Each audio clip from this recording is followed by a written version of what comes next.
اعوذ باللہ من الشیطان اللعین الرجیم بسم اللہ الرحمن الرحیم رب اشرح لی صدری ویسر لی امری واحلل عقدۃ من لسانی یفقہوا قولی ان اللہ وملائکتہ یصلون علی النبی یا ایھا الذین آمنوا صلوا علیہ وسلموا تسلیما۔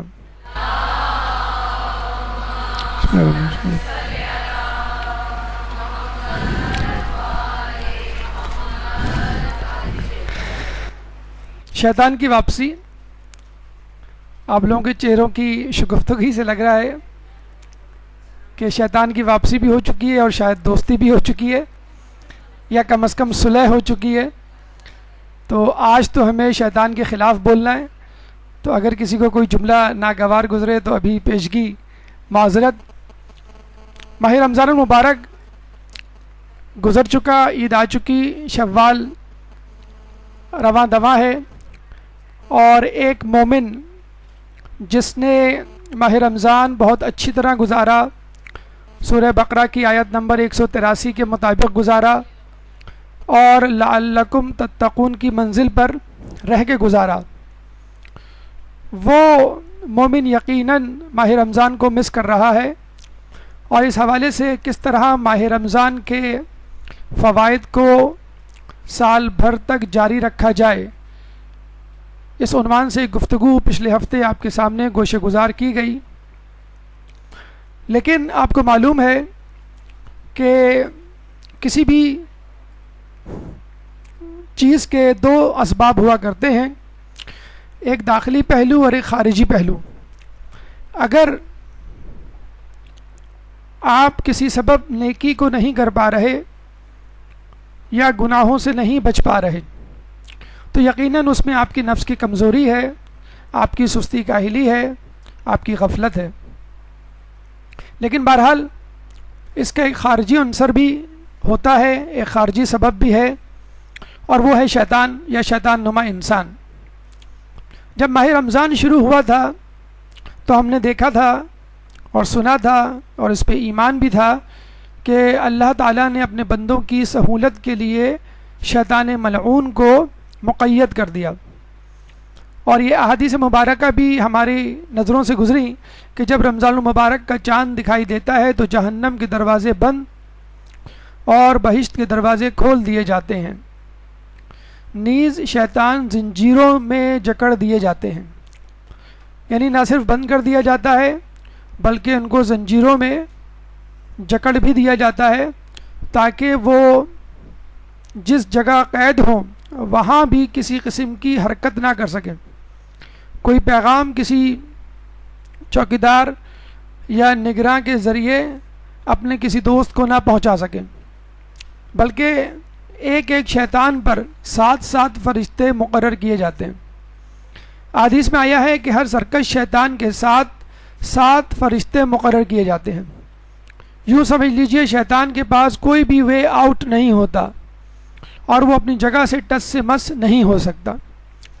اب مومن الحمدللہ ایک فری ہینڈ کے ساتھ نیکیاں کرتا ہے اور خوب رچ کے نیکیاں کرتا ہے، ڈھیر ساری نیکیوں کو، نعمتوں کو، سعادتوں کو سمیٹتا ہے اپنے دامن میں، اور خوب سیر ہو کر اللہ تعالیٰ کی نعمتوں سے سرفراز ہوتا ہے۔ پورے مہینے ماہ رمضان کے اور پورے 29 یا 30 دن وہ اسی سرور میں گزارتا ہے۔ لیکن یہ ایک عجیب حدیث بھی ہماری نگاہ سے گزری، وہ یہ کہ آخری زمانے کی نشانیوں میں سے ایک نشانی یہ ہے کہ لوگ فقط ماہ رمضان میں عبادت کیا کریں گے، اور یہ حقیقت ہے۔ ویسے دیکھا جائے تو معاشرہ تنزلی کی طرف گامزن ہے، گناہوں کا انبار ہے، نیکیاں قلیل تعداد میں ہیں، قیت الرجال ہے، لیکن ماہ رمضان میں پتہ نہیں فاسق سے فاسق مومن کو بھی کس طرح شعور آ جاتا ہے اور وہ ماہ رمضان میں نیکیاں کرنا شروع کر دیتا ہے۔ مسجدیں بھر جاتی ہیں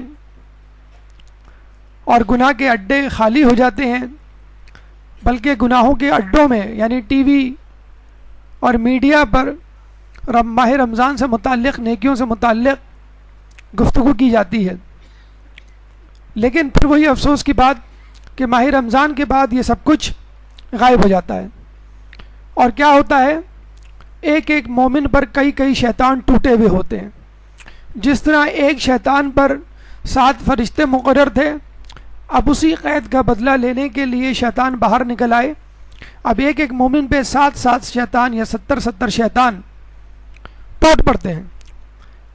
احادیث میں آیا ہے کہ گوشت پر اس قدر بھیڑیں نہیں ٹوٹی پڑتی جس قدر مومنین پر شیطان ٹوٹے ہوئے ہوتے ہیں۔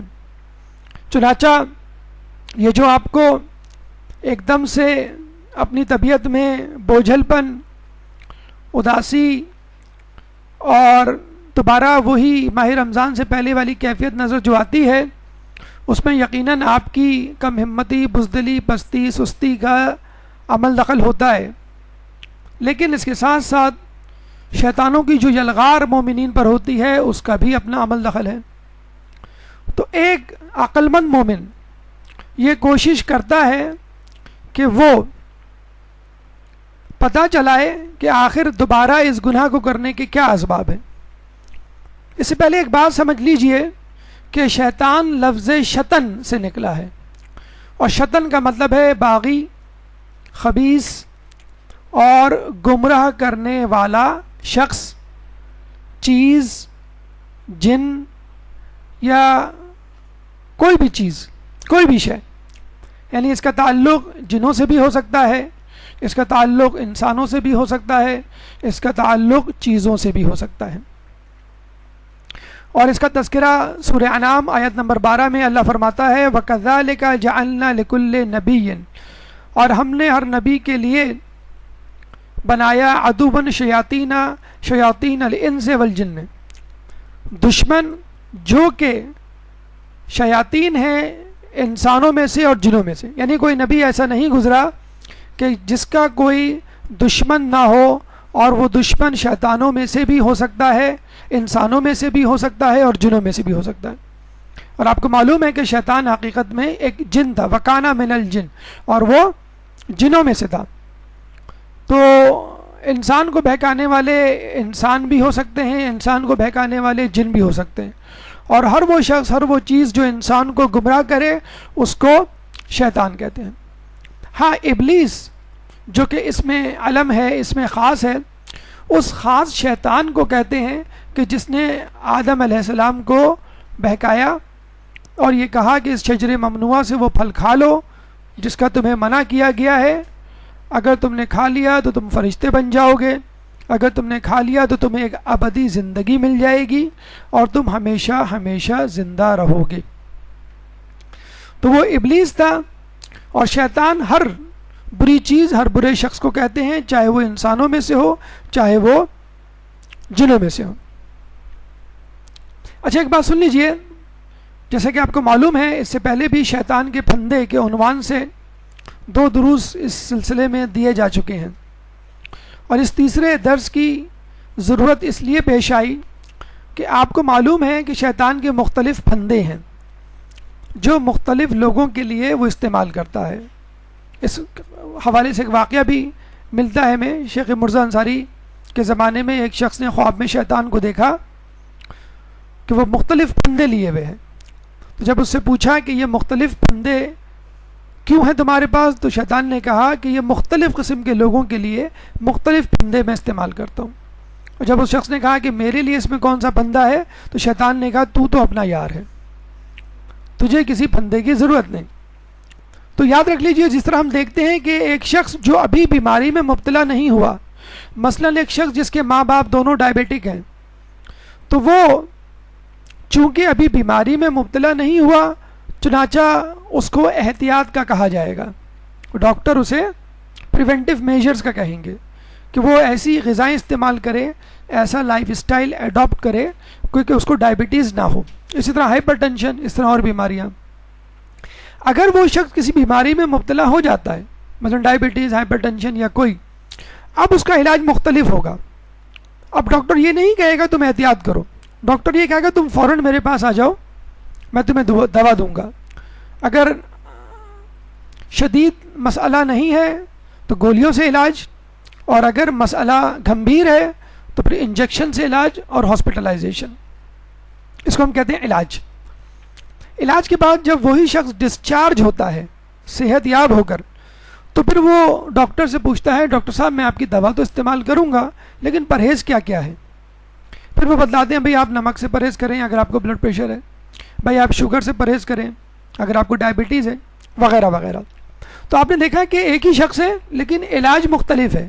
بیماری سے پہلے اسی علاج کو احتیاط کہتے ہیں، اور جب باقاعدہ علاج شروع ہوتا ہے دوا سے تو اس کو کیور یا ٹریٹمنٹ کہتے ہیں، اور جب وہ فارغ التحصیل ہو جاتا ہے یعنی علاج سے مبرہ مستثنیٰ ہو جاتا ہے، صحت یاب ہو جاتا ہے، تو پھر ہم کہتے ہیں اس کو پرہیز کرنا چاہیے۔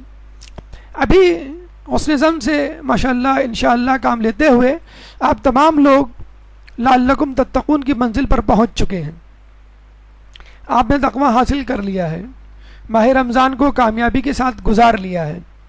اب آپ کو اس بات کی فکر ہونی چاہیے کہ اب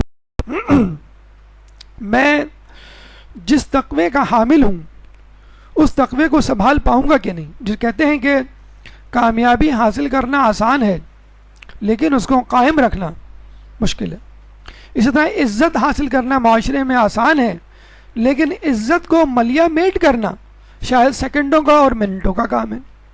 تو آپ لوگ چونکہ عبادت گزار بن چکے، عابد بن چکے، متقی و پرہیزگار بن چکے، اب شیطان آپ پر اس طرح حملہ نہیں کرے گا کہ جس طرح ایک عام انسان پہ کیا کرتا تھا، یا آپ پر اس طرح حملہ نہیں کرے گا کہ جس طرح اس نے رجب اور شعبان کے مہینے میں کیے تھے اگر آپ نے روزے نہیں رکھے تھے، ایک عام سی جسے کہتے ہیں کہ زندگی گزاری تھی آپ نے۔ تو اب شیطان کا طریقہ کار الگ ہوگا، کیونکہ شیطان نیکوکاروں کو الگ طریقے سے بہکاتا ہے اور بدکاروں کو الگ طریقے سے بہکاتا ہے، اور کچھ لوگوں کو بہکانے کی ضرورت ہی نہیں پڑتی۔ آئیے چلتے ہیں ان پھندوں کی طرف، ان طریقوں کی طرف، ان حربوں کی طرف، ان حملوں کی طرف کہ جس سے شیطان اب ایک متقی پرہیزگار شخص کو بہکانے جا رہا ہے۔ مثلا ایک متقی پرہیزگار کو شیطان خود پسندی کے ذریعے بہکائے گا کہ وہ اپنی عبادت پہ ناز کرے۔ ایک شخص جو کہ عبادت میں اتنا آگے بڑھ گیا ہے کہ وہ اب خود ساختہ عبادتیں ایجاد کرنے لگا ہے، اس کو الگ طریقے سے بہکائے گا یعنی بدعت کے ذریعے۔ ایک شخص جو عبادت میں اتنا مشغول ہو گیا ہے کہ وہ سمجھتا ہے کہ بس میں ہی میں ہوں دنیا میں اور کوئی نہیں، سب بھیڑ بکریاں ہیں اور میں ہی افضل ترین شخص اس کائنات پہ بچا ہوں، وہ تنہا ہوتا چلا جائے گا۔ اس تنہائی کو شیطان کس طرح استعمال کرے گا اس کے خلاف، اس کا تذکرہ۔ چوتھے مرحلے میں ان لوگوں کا تذکرہ جنہوں نے وقتی طور پہ دشمنی کی تھی اور اب اس کی سزا بھگت رہے ہیں۔ پانچواں مرحلہ وہ لوگ جو کہ صدقہ و خیرات دیا کرتے تھے اب بند کر دیے، اب تمام روپے پیسوں کا رخ اپنی ذات اور اپنے خاندان کی طرف۔ اس کے علاوہ وہ لوگ جنہوں نے ماہ رمضان میں عبادت کی اور اس کے بعد فقط عبادت کو اوڑھنا بچھونا بنا لیا، علم کی طرف، مسائل کی طرف توجہ نہ کی، تو جاہل عابد کو اس شیطان کس طرح بہکاتا ہے اس کا تذکرہ۔ اس کے بعد ماہ رمضان میں ٹی وی پر، میڈیا پر یا آس پاس کے ماحول میں حق نما باطل جو آپ کو نظر آیا تھا، بظاہر پرہیزگار چہرے، ان سے کس طرح انسان دھوکہ کھاتا ہے اس کا تذکرہ۔ آٹھویں مرحلے میں آزمائش خدا کہ نعوذ باللہ انسان اتنا متقی پرہیزگار بن جاتا ہے کہ کہتا ہے کہ اب میرے آزمانے کے دن گئے۔ نمبر 9، دیندار افراد یہ سمجھتے ہیں کہ اب ہم دیندار بن گئے، اب ہمیں شیطان نہیں بہکا سکتا۔ ان کو کس طرح شیطان بہکاتا ہے اس کا تذکرہ۔ 10ویں مرحلے میں تنہا پرواز، جو یہ کہتے ہیں کہ مجھے اب کسی رہنمائی کی، کسی استاد کی، کسی مرجع کی، کسی کتاب کی ضرورت نہیں، اب میں اپنی عقل کے بلبوتے پر فیصلہ کر سکتا ہوں کہ کیا صحیح ہے کیا غلط۔ 11ویں مرحلے پر ان وسوسوں کا تذکرہ کہ جو انسان کے دلوں میں، انسان کے کان میں، انسان کے ذہن میں شیطان پھونکتا ہے عبادت کے وقت۔ اور آخر میں ایک ایگریسو پالیسی کا اعلان ایک قرارداد انشاءاللہ آپ تمام لوگوں کی تائید سے منظور کی جائے گی کہ جس میں آپ لوگ عہد کریں گے کہ ہم شیطان کو کس طرح پچھاڑیں گے، کس طرح تہ تیخ کریں گے اور کس طرح اس کو اپنی زندگی سے نکال باہر کریں گے۔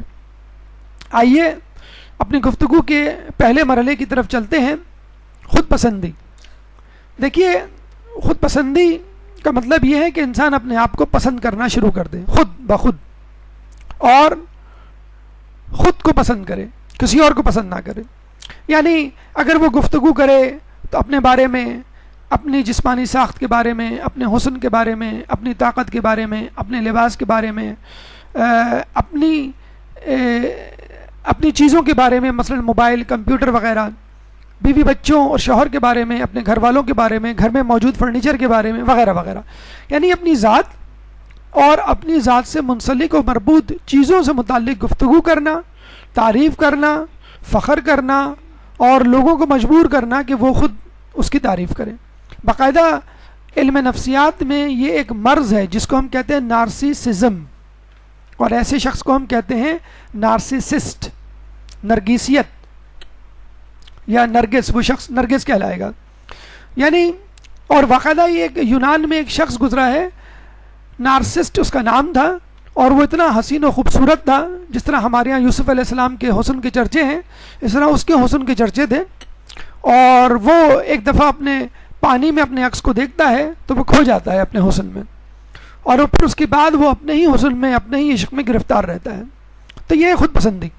لیکن ایک مومن جو کامیابی سے ماہ رمضان گزار کے آیا ہو، وہ دیگر باتوں پہ تو شاید تکبر اور فخر اور خود پسندی کا شکار نہ ہو، لیکن بہرحال اپنی عبادتوں کے حوالے سے وہ ضرور خود پسندی کا شکار ہوتا ہے، اور اس کو ہم کہتے ہیں عجب۔ یعنی انسان عبادت کرے اور اس کے بعد اس عبادت پہ فخر کرے اور بہت کچھ اپنے آپ کو سمجھنے لگے۔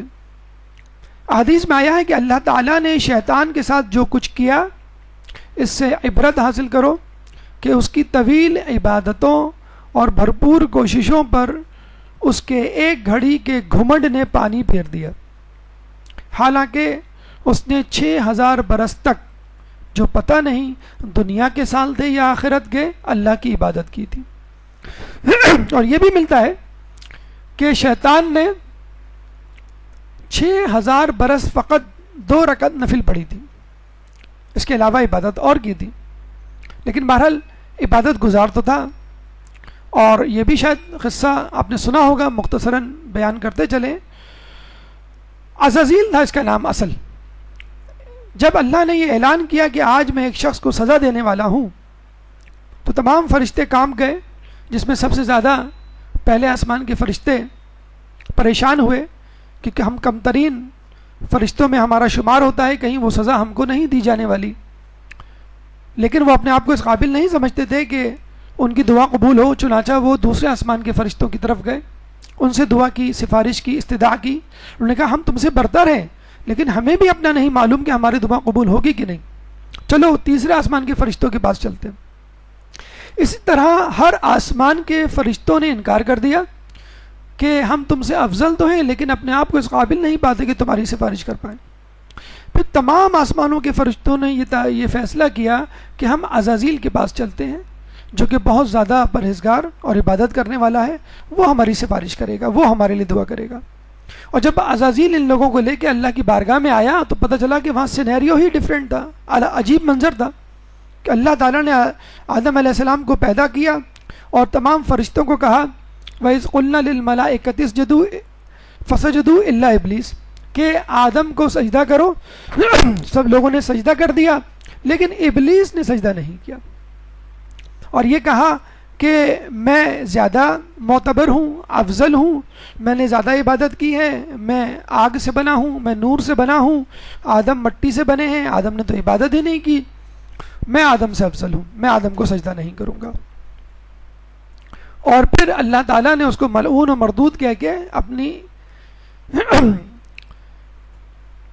اپنی محفل سے رائندہ درگاہ کر دیا، اور جب اس کو گمراہ قرار دیا تو اس نے بھی قسم کھائی کہ میں بھی تیرے بندوں کو گمراہ کروں گا، جس طرح تو نے میری راہ ماری ہے میں تیری راہ ماروں گا، جس طرح تو نے میرا نقصان کیا ہے میں تیرا نقصان کروں گا، جس طرح تو نے مجھے ذلیل کیا نعوذ باللہ میں تیرے بندوں کو ذلیل کروں گا۔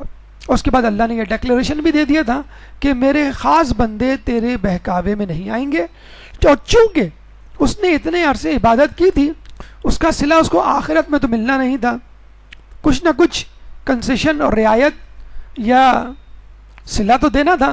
تو چنانچہ جب شیطان نے یہ کہا کہ مجھے مہلت دے، تو اللہ نے کہا کہ میں تجھے وقت معلوم تک کی مہلت دیتا ہوں۔ کچھ لوگ کہتے ہیں قیامت کی مہلت دی، کچھ لوگ کہتے ہیں کہ نہیں اس سے پہلے کی مہلت دی، لیکن بہرحال اللہ نے اس کو مہلت دی اور یہ کہا کہ میرے نیک بندوں پر تیرا کچھ بس نہیں چلے گا۔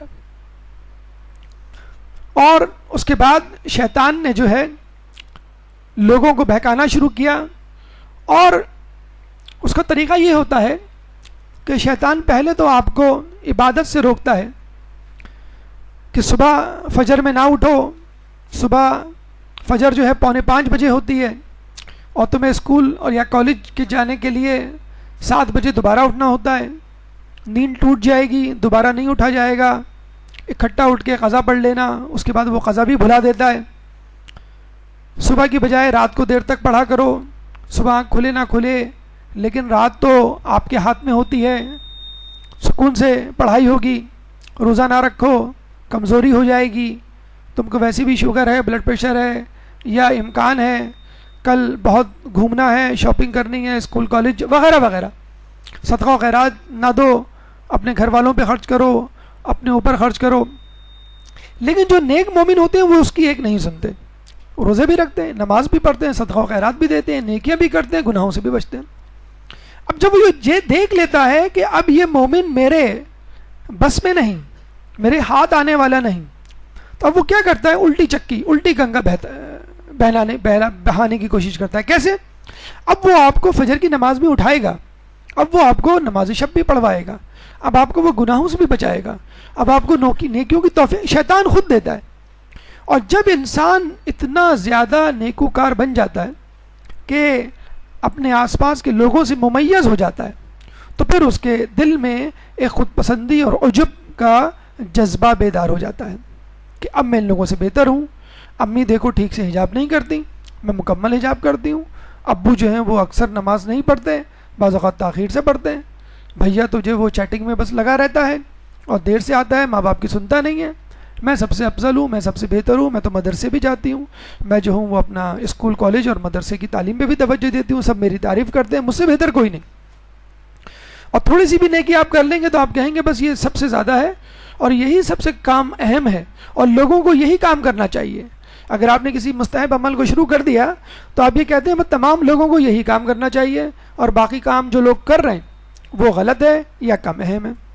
اور اگر کوئی آپ سے گناہ ہو گیا تو آپ کہتے ہیں کوئی بات نہیں، اگر گناہ ہو گیا تو اللہ بخشنے والا ہے اور میں تو اللہ کا پسندیدہ بندہ ہوں، میں تو اللہ کے مقرب بندوں میں میرا شمار ہوتا ہے۔ تو پہلے شیطان کوشش کرتا ہے کہ آپ کو بہکائے، روکے، اور جب آپ نہیں رکتے تو پھر آپ کی وہ اسپیڈ بڑھا دیتا ہے، اور اسپیڈ بڑھانے کے بعد آپ کو خود پسندی اور عجب کے مرض میں مبتلا کر دیتا ہے۔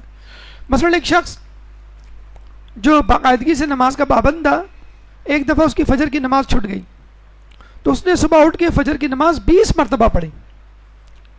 دوسرے دن شیطان خود اس کو اٹھانے آیا، اے خدا کے بندے اٹھ جا، ورنہ کل کی طرح پھر قضا ہوگی اور پھر تو زیادہ ثواب کما لے گا، ابھی تو فقط 2 رکعت کا ثواب کما رہا ہے، تو 20 رکعت کا ثواب کما لے گا۔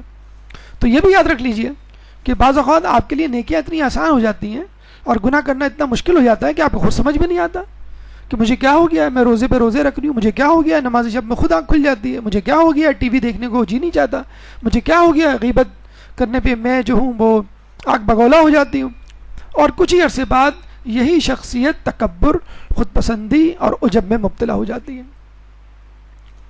ایک شخص اپنے بیٹے کو لے کے جا رہا تھا نماز شب پڑھانے کے لیے مسجد میں، تو جب بیٹا نمازیوں کیا لوگوں کے درمیان سے گزرتا ہے تو دیکھتا ہے کہ بہت سے لوگ سو رہے ہیں، تو وہ کہتا ہے کہ ابو کیسے غفلت میں مبتلا یہ لوگ ہیں، ان کو تھوڑی سی فکر نہیں کہ یہ نماز شب پڑھ لیں.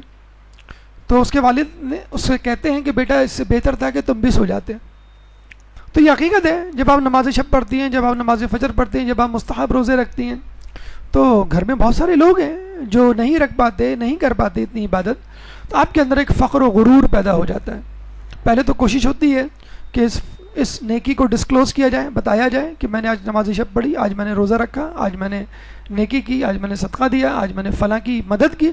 اور اگر نہیں ہو پاتی یہ نیکی ڈسکلوز تو آدمی اپنے تئیں ایک اندرونی عجب اور خود پسندی کا شکار ہو جاتا ہے. ماہ رمضان میں جتنی بھی نیکیاں کی اس کے بارے میں ایک یہ ڈر، یہ خوف رکھیے کہ پتہ نہیں وہ نیکیاں قبول ہوئیں کہ نہیں. شرعی حوالے سے، فقہی حوالے سے کتنے ایسے مسائل ہیں جو ہم محو کر دیتے ہیں اپنے ذہنوں سے، اور بعد میں پتہ چلتا ہے کہ بھئی یہ روزہ اور نماز تو قبول نہیں ہوئی کیونکہ اس میں یہ شرط پوری نہیں ہوئی. یہ ذہن میں رکھیے، یا یہ ذہن میں رکھیے کہ ٹھیک ہے شرعی شرائط تو پوری ہو گئی، لیکن وہ ایک واجبی سا روزہ تھا، ایک واجبی سی نماز تھی، ایک ظاہری طور پر بھوک پیاس تھی، جس کے لیے خود آیت و روایت میں آیا ہے کہ کتنے روزے دار ایسے ہیں جن کو بھوک پیاس کے سوا کچھ نہیں ملتا، اور کتنے شب بیدار ایسے ہیں جن کو تھکاوٹ کے سوا کچھ نہیں حاصل ہوتا. تو نیکیاں کرنے کے بعد اس تشویش میں مبتلا رہیے کہ کہیں آپ کی یہ نیکی رائگاں تو نہیں چلی گئی، یا جسے کہتے ہیں کہ اللہ نے اس کو قبول کیا ہے یا نہیں کیا ہے. اس تردد میں رہیے اور مسلسل دعا مانگتے رہیے کہ اللہ میری عبادت کو قبول فرمائے. یہ کیا آواز آپ لوگوں کو آ رہی ہے؟ تو یہ کوئی جا کر بتلا دیں کہ یہ آواز آ رہی ہے، اس کو ذرا بند کروا دیں.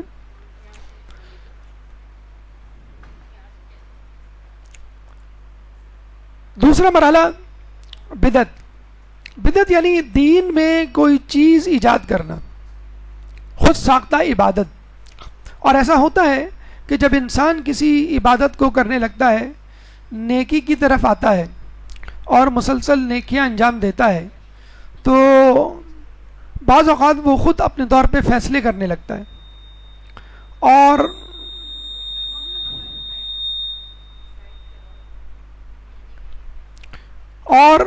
اس کی یہ کوشش ہوتی ہے، بلکہ وہ اس میں خود بخود مبتلا ہو جاتا ہے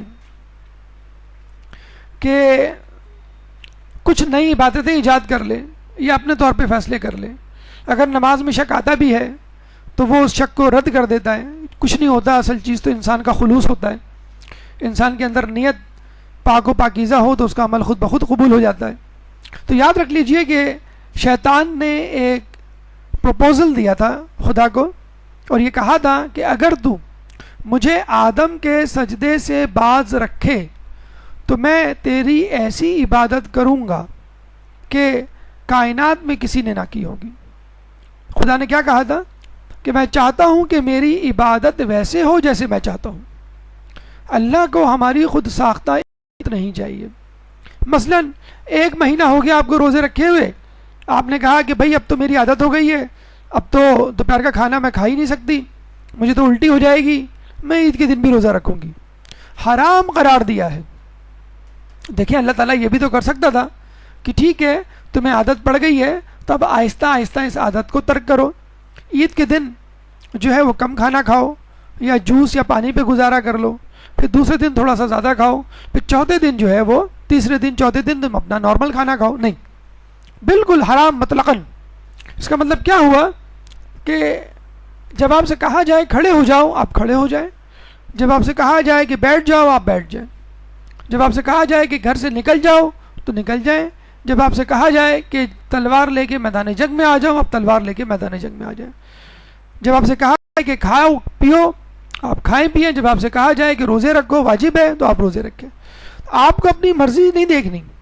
ایک تو مرضی یہ ہوتی ہے گناہوں کی مرضی جسے کہتے ہیں، ہمیں غیبت کرنے کا جی چاہ رہا ہے، ہمیں فلمیں دیکھنے کا، ہمیں میوزک سننے کا جی چاہ رہا ہے، ہمیں کسی کو ستانے کا جی چاہ رہا ہے. ایک تو گناہوں کی ول ہوتی ہے، خواہش و تمنا. ایک ہوتی ہے عبادت کی تمنا کہ میں سفر میں ہوں، میں کہوں کہ نہیں میں قصر نماز نہیں، میں 4 رکعت پڑھوں گا ظہر کی پوری، یا فجر کی میں 4 رکعت پڑھوں گا کیونکہ آج بڑا فریش ہوں جلدی سو گیا تھا تو 2 رکعت کی بجائے اگر میں 4 رکعت پڑھوں، ہاں 2 سنت 2 نفل 2 فرض آپ پڑھ سکتے ہیں، لیکن 2 فرض کو آپ کہیں میں 4 فرض بنا دوں، ایسا نہیں ہو سکتا. تو اپنی مرضی کی عبادت، اپنی خود ساختہ عبادت نہیں چلے گی، خدا کی بنائی ہوئی عبادت چلے گی. اور دنیا میں ایسی مثالیں موجود ہیں کہ جن لوگوں نے نہ صرف اپنی بنائی ہوئی عبادتیں ایجاد کی، بلکہ پورے فرقے کی بنیاد رکھی اور گمراہ ہوئے اور بلکہ کافر ہو گئے. مرزا احمد قادیانی ان میں سے ایک شخص تھا جس نے کئی علماء سے علم حاصل کیا تھا، علم دین، فارسی عربی پہ اس کو عبور تھا، فارسی و نسل تھا. اور اس نے دیکھا کہ میں عبادت میں علم میں بہت آگے بڑھ گیا ہوں اپنے ارد گرد کے علماء سے. تو اس نے یہ سوچنا شروع کر دیا کہ کہیں میں کوئی خاص چیز تو نہیں، اللہ نے مجھے کسی خاص مقصد کے لیے تو نہیں پیدا کیا. ایسے تہمات، ایسے وسوسے ہمارے ذہنوں میں بھی آتے ہیں. چنانچہ اس نے کہا کہ مجھے فیصلہ کرنے دو. اچھا، اس کے حامیان بھی پیدا ہو گئے کہ جی جناب آپ تو بڑے پائے کے بزرگ ہیں. تو اس نے کہا کہ اچھا مجھے فیصلہ کرنے دو، مجھے کیا کرنا چاہیے، اور فیصلہ میں خود نہیں کروں گا، خدا سے پوچھوں گا کہ مجھے کیا کرنا چاہیے. یعنی اب وہ وحی کا انتظار کرنے لگا. 40 دن چلہ اس نے کاٹا مسجد میں. 40 دن کے بعد باہر نکلا اور کہا کہ خدا نے مجھے تمہارا امام بنا دیا، میں ہی مہدی موعود ہوں. اور کچھ عرصے بعد اس کی پروموشن ہو گئی. اس نے کہا کہ اب مہدی نہیں رہا، اب میں محمد کے بعد ایک نیا نبی بن گیا ہوں، اب میں نبی ہوں. اور وہ سیکنڈ لاسٹ نبی تھے، اب میں آخری نبی ہوں اور مجھ کو مانو. اور واقعی کئی لوگ، اور اب بھی خود کراچی میں، پاکستان میں، لاہور میں باقاعدہ ان کا گڑھ ہے. انگلینڈ سے باقاعدہ ایک T V station, T V channel چل رہا ہے الاسلام.org کے نام سے. ہمارے یہاں ال-اسلام.org ہے ہماری ویب سائٹ، اور وہ ہے الاسلام. بعض لوگ غلطی سے الاسلام لکھ کے بڑے مزے سے احادیث اور دیگر باتیں نوٹ کر لیتے ہیں، تو پتہ چلتا ہے صرف ڈیش کا فرق ہے، یعنی فل ان دا بلینک کا فرق ہے، اس میں آپ خود اپنی طرف سے بھر لیجئے. تو اتنی مماثلت ہے ان کے وضاحتہ میں، ان کے ٹی وی چینل میں، ان کی باتوں میں، کہ آپ کہیں گے کہ بھائی تو ہمارے جیسے لوگ ہیں. تو آپ نے دیکھا کہ مرزا احمد قادیانی کو کس نے بہکایا؟ اس کی عبادت نے. اور کہتے ہیں کہ لوگ، اس نے نہیں بلکہ لوگوں نے یہ کہا کہ اس نے جو آخری خطبہ دیا تھا 2 گھنٹے کا، وہ اتنا وہی ہو رہی ہے، اور وہی کے جملے ہیں جو اس کی زبان مبارک سے نعوذ باللہ نکل رہے ہیں. اتنے لوگ اس کے پیچھے پاگل ہو گئے تھے. ٹھیک ہے، ہم اتنے اعلیٰ درجے کے گمراہ نہیں بن سکتے، لیکن کسی حد تک تو اپنے طور پر لوگوں سے، رہنماؤں سے، اساتذہ سے، علماء سے، مراجع تقلید سے بیگانے اور لاپرواہ اور بے نیاز تو ہو سکتے ہیں. خود اپنے طور پہ فیصلے کرنے کے، جسے کہتے ہیں کہ مجاز تو ہو سکتے ہیں. محمد عبد الوہاب نجدی کے بارے میں آپ نے سنا ہوگا، جنت البقیع کے حوالے سے 8 شوال کو جو منایا گیا، اور جو لیکچر موجود ہے ڈاکٹر عابد کا فیس بک پہ. تو عبد الوہاب کیا تھا؟ دیندار گھرانے کا ایک فرد تھا. اس کا باپ حنبلی مذہب سے تعلق رکھتا تھا، اس کا بھائی دیندار تھا، بڑا دیندار گھرانہ تھا، لیکن انٹلیکچوئل تھا، جینیس تھا. بڑی جلدی اس نے چھلانگے مار کے بہت سارے منازلیں اس نے طے کر لی. جب طے کر لی تو اس نے کہا کہ اب تو میں خود اپنے طور پہ صاحب رائے بن چکا ہوں، اور اب لوگوں کو مجھے فالو کرنا چاہیے، اور یہ تمام جو لوگ پہلے گزر چکے ہیں یہ پرانے ہو گئے، اب مجھے ایک نیا مذہب اور نیا فرقہ ایجاد کرنا چاہیے. تو نے وہابی فرقے کی، وہابی مذہب کی بنیاد رکھی، اور پھر کنگ عبدالعزیز کے ساتھ مل کر، برٹش گورنمنٹ کے ساتھ مل کر، ہمفرے اور لارنس نامی برٹش اسپائز کے ساتھ مل کر جس طرح اس نے قتل و غارت کا بازار گرم کیا، جس طرح کربلا نجف میں حملے کیے، جس طرح ایسا کے لوگوں کو قتال کیا، اور جس طرح غربوں کو ڈھایا، آپ کے سامنے ہے. تو اس کو کسی نے نہیں بہکایا، اس کی عبادت نے بہکایا، بلکہ عبادت نے بھی نہیں بہکایا، عبادت پہ غرور نے بہکایا. تو اگر آپ عبادت کریں تو اپنے سے بہتر عبادت کرنے والے کو دیکھ لیں. اگر آپ کوئی نیکی کریں تو اپنے سے پرانے نیکی کرنے والے شخص کو دیکھ لیں کہ یہ مجھ سے زیادہ نیکی کا، جسے کہتے ہیں حامل ہے. اپنے سے بہتر شخص، مراجعین، اصحاب، امام کو دیکھ لیں کہ انہوں نے مجھ سے اچھی، جسے کہتے ہیں کہ زندگی گزاری، مجھ سے اچھے نیک اعمال کیے، تو میں کیوں کر اپنی نیکیوں پر غرور و فخر کر سکتا ہوں. تیسرا مرحلہ، تیسرا پھندا یا تیسرا مسئلہ جو پیدا ہوتا ہے ماہ رمضان کے بعد ایک مومن کے لیے، جو متقی پرہیزگار بن چکا ہوتا ہے اور لعلکم تتقون کی منزل پر پہنچ چکا ہوتا ہے، وہ ہے تنہائی. اب آپ کو ابو برے لگتے ہیں، امی میں کیڑے نظر آنے لگتے ہیں، آپ کو بہن بھائی کھلتے ہیں، آپ کو دوست احباب سے چڑ ہو جاتی ہے، کیوں؟ آپ متقی پرہیزگار بن چکے ہیں، وہ متقی پرہیزگار نہیں رہے، اگر تھے تو اب ان کا تقویٰ ختم ہو گیا ہے، آپ کا تقویٰ برقرار ہے، آپ نے ماشاءاللہ 6 شوال کے بھی روزے رکھے، آپ نے ماشاءاللہ جو ہے نماز شب ابھی تک جاری رکھی ہوئی ہے، آپ نے ماشاءاللہ جو ہے وہ حجاب اور دیگر نیکیاں بھی جاری رکھی ہوئی ہیں، آپ ایک سپیریئر شخص بن چکے ہیں۔ اب آپ کیا کرتے ہیں؟ اپنے گرد ایک حصار قائم کر لیتے ہیں، آپ کہتے ہیں بھائی I am some thing different, I am some thing special, میں اللہ کا فیوریٹ ہوں، میں اللہ کا چہیتا ہوں، میں اللہ کی چہیتی ہوں۔ اب کوئی مجھ سے بات نہ کرے، اور بات کرے تو ایک ڈسٹینس سے رکھ کے، کوئی میرا مذاق نہ اڑائے، کوئی میرے سامنے کھلکھلا کے نہ ہنسے، کوئی میرے سامنے جو ہے وہ ٹی وی ڈراموں کی اور ادھر ادھر کی باتیں نہ کرے، کوئی میرے سامنے غیبت نہ کرے۔ اور چھوٹا گناہ یا ایسا گناہ جسے کہتے ہیں کہ جس کو دیکھ کے آپ کو غصہ نہیں آنا چاہیے، آپ کو غصہ آ جاتا ہے، مثلا آپ ڈنڈا لے کے پورے گھر میں گھومنے لگتے ہیں کہ بھائی کون نماز پڑھ رہا ہے، کون نماز نہیں پڑھ رہا ہے، نماز کا وقت ہو گیا ہے 12 بج کے جسے کہتے ہیں کہ 36 منٹ ہو گئے، ظہر کا وقت شروع ہو چکا ہے، بس نماز پڑھو، شرطے کی طرح ایک ڈنڈا لے کے کہ بھائی نماز پڑھنی ہے، اور جو واش روم میں ہیں اس کو کھڑکھڑا رہے ہیں، جو کچن میں ہیں اس کو گھسیٹ رہے ہیں کہ امی چھوڑیں یہ جل جائے دیکھچی، کوئی مسئلہ نہیں ہے، ابو کو فون کر رہے ہیں SMS کہ ابو 12:36 ہو گئے، نماز ظہر کا وقت ہو گیا ہے۔ ٹھیک ہے، اول وقت نماز پڑھنے کی ایک اپنی افضلیت ہے اور اپنا ایک فائدہ ہے، لیکن لوگوں پہ اس طرح سوار ہونا کہ ہو سکتا ہے وہ کسی ایسے کام میں مشغول ہو کہ اگر 5-10 کی منٹ کی اگر دیر ہو جائے تو کوئی ایسا مسئلہ نہیں ہے کہ اول وقت نکلا جا رہا ہے یا افضل وقت نکلا جا رہا ہے۔ اگر آپ کو نیکی کرنی ہے، اگر آپ کو سختی کرنی ہے تو اپنے اوپر کیجیے، بالکل کیجیے۔ نماز شب لوگ مغرب کے بعد پڑھتے ہیں، عشاء کے بعد پڑھتے ہیں، افضل وقت فجر سے پہلے کا ہے، آپ اس کے اوپر اپنے اوپر اس کو لاگو کریں۔ کیا ضروری ہے کہ گھر کی تمام لائٹیں جلا دی جائیں اور زور زور سے اعلان کیا جائے حی علی الصلاۃ حی علی الصلاۃ کہ آؤ نماز کی طرف، حی علی خیر العمل؟ تو یہ جو کیفیت ہے انسان کو پھر اجنبی بنا دیتی ہے۔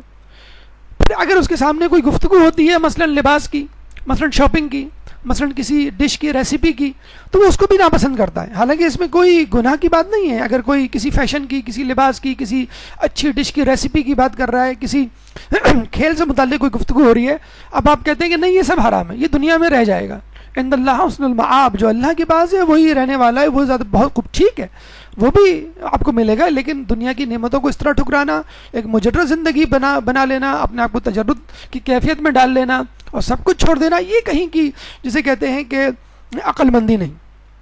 اور انسان جب اکیلا ہو جاتا ہے تو پھر شیطان کو فری ہینڈ مل جاتا ہے، کیونکہ دیکھیں جب آپ کسی کے ساتھ ہوتے ہیں تو اپنے آئیڈیاز شیئر کرتے ہیں۔ علم کے بارے میں بھی کہا جاتا ہے کہ اگر علم حاصل کرے اور اس کو دوسروں تک نہ پہنچائے تو وہ علم اس کے دل میں شک ڈال دیتا ہے، اور یہ کبھی آپ پریکٹیکلی کر کے دیکھ لیجئے۔ اگر آپ کو ایک بات معلوم ہے اور بڑے عرصے تک وہ ڈسکس نہ کریں، اس پہ عمل نہ کریں، لوگوں کو نہ بدلائیں، آپ اس میں شک میں مبتلا ہو جائیں گے، اور اگر کوئی شک ہے تو وہ یقین میں بدل جائے گا کہ نہیں یہ سب جھوٹ ہے، یہ سب جو کہتے ہیں کہ یہ غلط ہے۔ شیطان اکیلے آدمی یا 2 آدمیوں کو بہکانے آتا ہے، مگر جب ایک جگہ 3 آدمی ہوتے ہیں تو قریب نہیں آتا۔ اچھا اصولاً تو حدیث یہ ہونی چاہیے شیطان اکیلے آدمی کو بہکاتا ہے، اور جب 2 یا 2 سے زیادہ ہو جائیں تو نہیں بہکاتا، ہونا تو یہی چاہیے۔ لیکن جسے کہتے ہیں کہ رسول اللہ کی جو حدیث ہے، جو نکات ہیں، جو نکتہ ہے،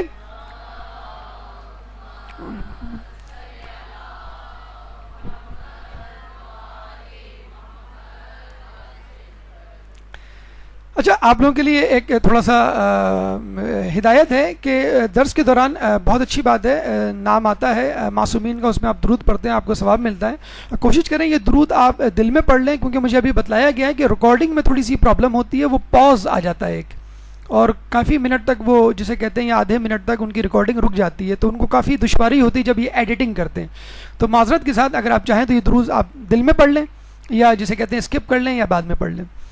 بہرحال تو ہونا تو یہی چاہیے تھا کہ رسول کی حدیث کے مطابق کہ شیطان جو ہے وہ اکیلوں کو بہکاتا ہے، اور اس کے بعد اگر 2 یا 2 سے زیادہ ہو تو۔ لیکن آج کل جس حساب سے چیٹنگ کا مرض عام ہو رہا ہے، آپ دیکھ لیجئے کہ شیطان کس طرح بہکا رہا ہے۔ حدیث میں آیا ہے کہ جب کوئی شخص کسی نامحرم سے بات کرتا ہے تو تیسرا خلوت میں ہوتا ہے، تو تیسرا شیطان ہوتا ہے۔ تو یہ دیکھ لیجئے کہ جو لوگ یہ کہتے ہیں کہ نہیں ہمیں اپنے اوپر کانفیڈنس ہے، ہم جو ہے وہ غلط بات نہیں کریں گے، ہم جو ہے وہ توضیح المسائل ہی ڈسکس کریں گے اور کوئی ڈسکس نہیں کریں گے. یا جسے کہتے ہیں کہ مسائل نماز جو ڈسکس کریں گے، تو چیٹنگ کے حوالے سے جو فتاوے موجود ہیں اس کے مطابق اس چیٹنگ سے گریز کیجیے. اور یہ وہی دو افراد ہیں، اگر وہی نہیں تو کم از کم یہ دو افراد اس میں بدرجہ اولا شامل ہیں کہ جن کے لیے کہا گیا ہے کہ دو میں بھی شیطان ہوتا ہے، بلکہ دو میں زیادہ شیطان ہوتا ہے اگر نامحرم آپ کے ساتھ ہو.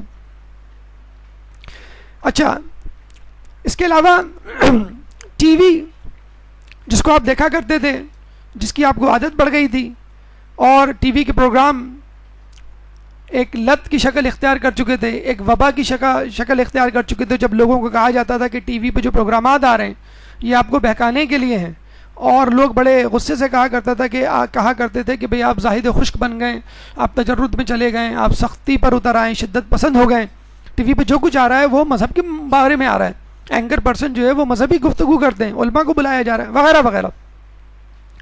تو آپ دیکھیے وہی ٹی وی اب آپ کو کہاں لے کے جا رہا ہے. جس ٹی وی اینکر کے جس پروگرام کے آپ عادی ہو چکے تھے، اب اسی ٹی وی پر اسی پروگرام میں اب کیا کیا خباثتیں دکھائی جا رہی ہیں. یہ بالکل ایسا ہی ہے کہ بچے سے آپ کہیں کہ بیٹا پڑھنے بیٹھو، تو وہ پڑھنے نہیں بیٹھتا. آپ اسے کہتے ہیں کہ چلو بیٹا کھیلتے ہیں. اب جب آپ کھیلنا شروع کرتے ہیں تو پھر کہتے ہیں تھوڑی دیر بعد بیٹا ہم تو تھک گئے. بچہ بھی تھک جاتا ہے، کہتے ہیں چلو تھوڑا سا پڑھ لیتے ہیں، پھر آپ پڑھنا شروع کر دیتے ہیں. یا بچے کے پاس ٹافی ہے، وہ آپ کو دے نہیں رہا، آپ کہتے ہیں دو، وہ نہیں دے رہا. آپ اپنی جیب سے کوئی اور چیز نکالتے ہیں، پین، اور بیٹا کیچ کھیلتے ہیں. آپ اس کو پین دیتے ہیں، وہ آپ کے اوپر چاکلیٹ پھینکتا ہے 2-4 مرتبہ، پھر کہتے ہیں بس ٹھیک ہے، بس اب ختم. جب چاکلیٹ آپ کے ہاتھ میں آتی ہے، اس کے ہاتھ میں پین. تو ٹی وی بھی یہی کر رہا ہوتا ہے. اس کو ہم کہتے ہیں ریپو، کہ ٹی وی آپ کے ساتھ ایک انڈرسٹینڈنگ ڈیولپ کرتا ہے کہ آپ ماہ رمضان گزار رہے ہیں، ویل ڈن، بہت اچھی بات ہے. آپ نمازیں پڑھ رہے ہیں، بہت خوب. آپ روزے رکھ رہے ہیں، بہت اچھی بات ہے. چلیے ہم آپ کو نماز اور روزے اور مسائل سے متعلق گفتگو اور ایک پروگرام دکھاتے ہیں. اور اس کے بعد آپ کو ایسی لت ڈالی جاتی ہے کہ آپ اس کے بغیر جی نہیں سکتے.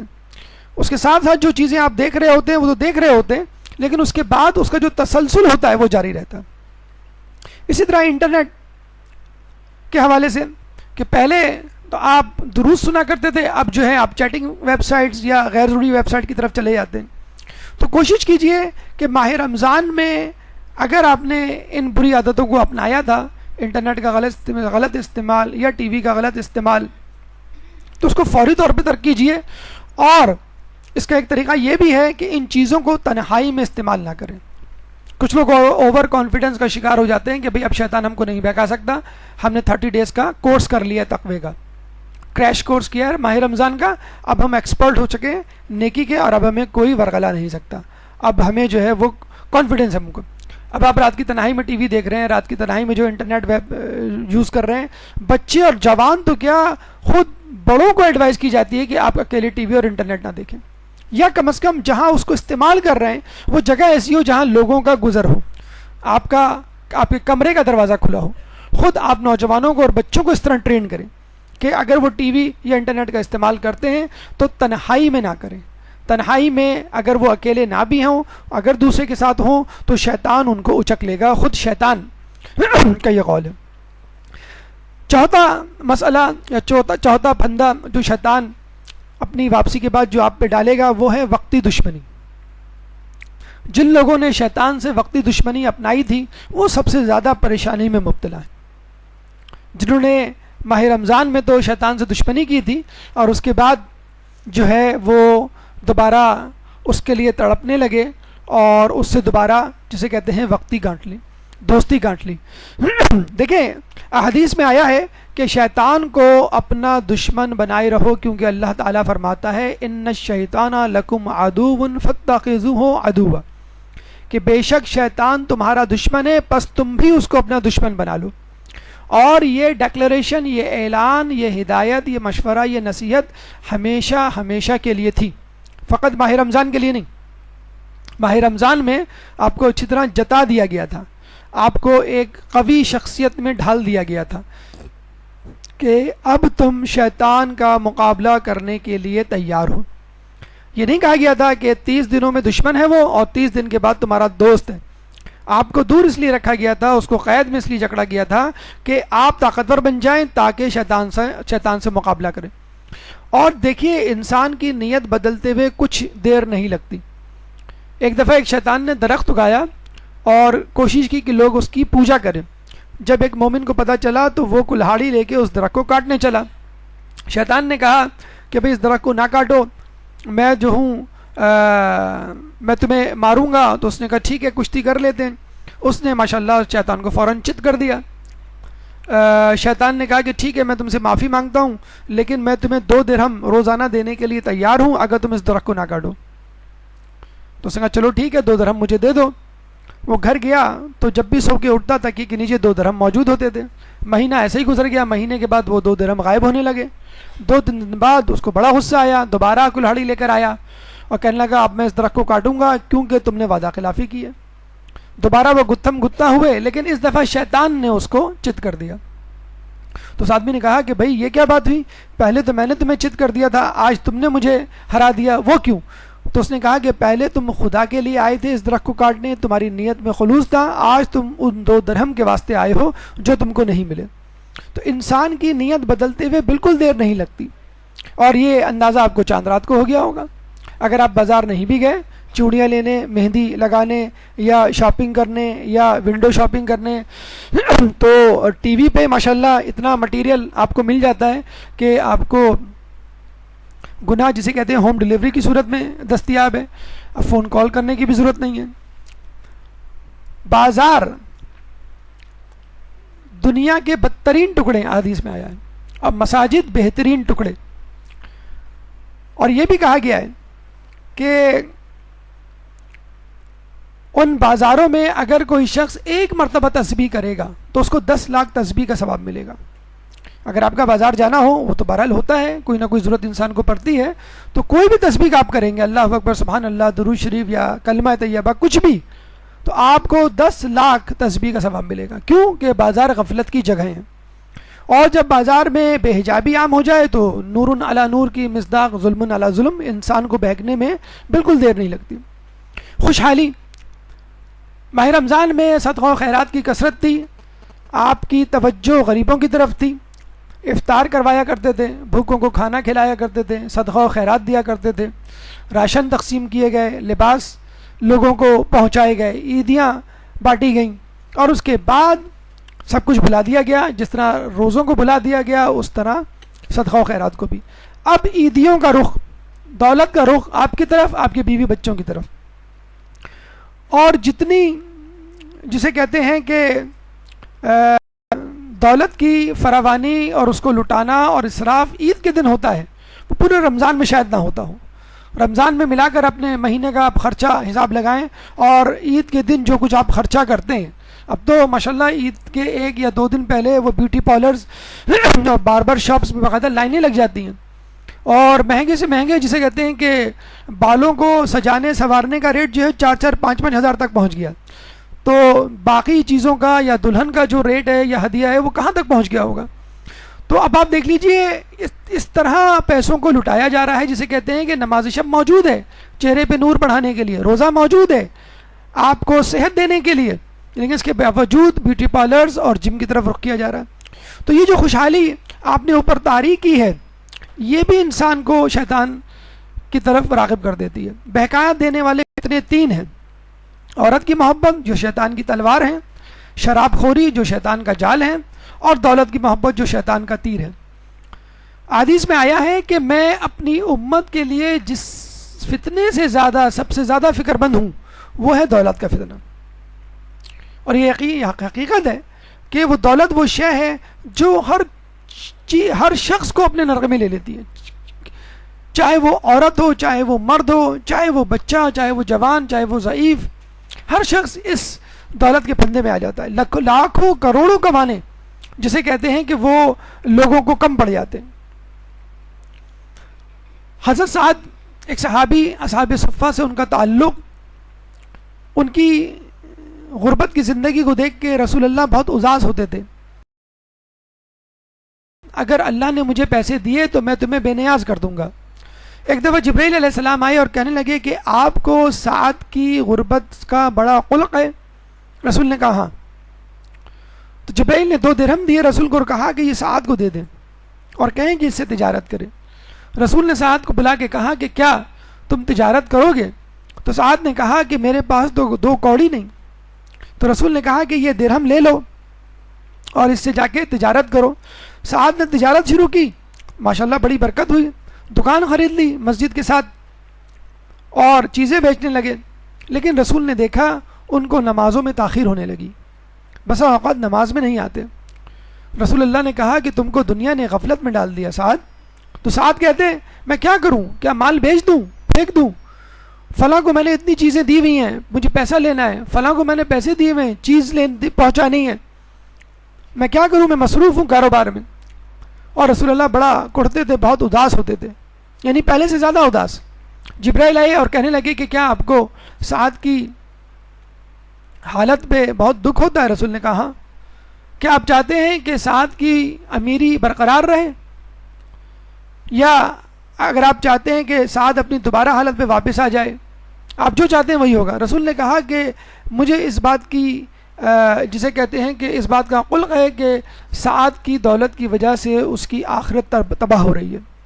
تو جبرائیل نے کہا تو پھر آپ سعد کو کہیے کہ وہ 2 درہم آپ کو واپس کر دے. رسول اللہ نے سعد کو بلایا اور کہا کہ سعد کیا ہمیں وہ تو تم 2 درہم واپس نہیں کرو گے جو ہم نے تمہیں دیے تھے؟ سعد نے کہا رسول آپ کیا بات کر رہے ہیں, 2 درہم, میں تو آپ کو 200 درہم دینے کے لیے تیار ہوں.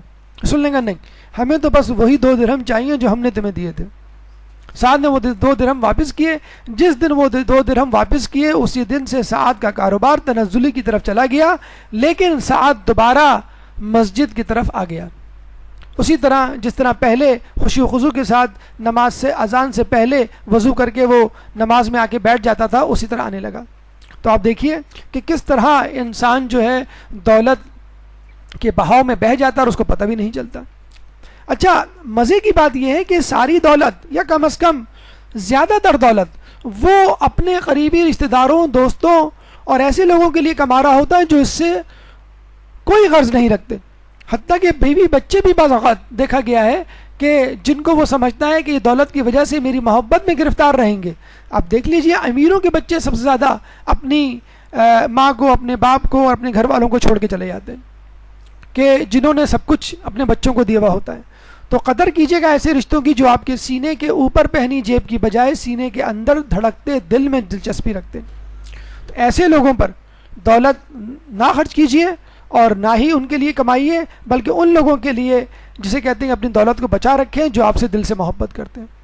اور یہ بھی کسی نے خوب کہا کہ اپنوں کے ساتھ وقت کا پتہ ہی نہیں چلتا, مگر وقت کے ساتھ اپنوں کا پتہ چل جاتا ہے. جیسے انسان پہ برا یا اچھا وقت پڑتا ہے تو پتہ چل جاتا ہے کون آپ کے ساتھ ہے کون نہیں ہے.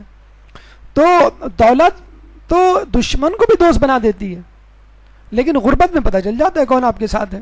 تو ایسی دولت کو کیا فائدہ کہ آپ دوسروں کے لیے کمائیں اور دوسروں کے لیے چھوڑ جائیں اور دوسرے ہی اس سے فائدہ کمائیں, آپ کو اس سے کوئی فائدہ نہ ہو. چنانچہ صدقہ و خیرات کا تسلسل برقرار رکھیے. اپنی دولت کو ان لوگوں پر خرچ کیجیے کہ جو آپ کے لیے ہاتھ اٹھا کر دعا کرنے والے ہیں اور جن کی دعائیں قبول ہونے والی ہیں. کہتے ہیں جب آدمی انفاق کرتا ہے, پیسہ رائے خدا میں لٹاتا ہے, تو امام فرماتے ہیں کہ 2 چیزیں خدا کی طرف سے آتی ہیں اور 2 چیزیں شیطان کی طرف سے. جو 2 چیزیں خدا کی طرف سے آتی ہیں وہ بخشش اور وسعت مال, یعنی اس کے گناہوں کی بخشش ہوتی ہے اور اس کے مال میں برکت ہوتی ہے. بلکہ یہ بھی کہا گیا ہے کہ تنگ دستی میں صدقہ دو. عجیب بات ہے, پیسے نہیں اور کہا جا رہا ہے کہ پیسے نکالو. کیوں؟ یہ تجارت ہے اللہ سے, نیکی کرنا تجارت ہے اللہ کے ساتھ. اور 2 چیزیں شیطان کی طرف سے آتی ہیں, یعنی فقر کا خوف اور فحاشی کی دعوت. یہ انسان جو ہے آپ کے دل میں فخر ڈالے گا, اپنے لیے بچا کے رکھو, کہیں بیمار نہ پڑ جاؤ, کہیں ہارٹ اٹیک نہ ہو جائے, کہیں بچی کی شادی ہونے والی ہے, پیسے جو ہے کسی نے قرض مانگ لیا تو نہ دو, پتنی وہ تم کو لوٹائے نہ لوٹائے, اور فحاشی کی دعوت دیتا ہے اور فقر سے. اور آپ دیکھ لیجئے فحاشی سے متعلق جتنے لوگ ہیں, سیلیبریٹیز, ایکٹرز, ایکٹریسز اور جتنے ادارے ہیں, سب سے زیادہ متمول جو ہیں وہ لوگ ہوتے ہیں. ایک انڈین اداکارہ ایک ایڈورٹیزمنٹ کے 5 کروڑ مانگتی ہوئی نظر آتی ہے. ایک ایڈورٹیزمنٹ جو بمشکل آدھے منٹ کا ہوتا ہے اس آدھے منٹ کے لیے 5 کروڑ کی خطیر رقم جو ہم میں سے کسی کو مل جائے تو ہم جو ہے وہ کوئی کاروبار کرنا ہی چھوڑ دیں، اس کو کہیں جمع کرا دیں اور بس کافی ہے، بلکہ جمع بھی نہ کرائیں، ویسے بھی خرچ کر دیں تو کافی ہے۔ تو یہ کیا ہے؟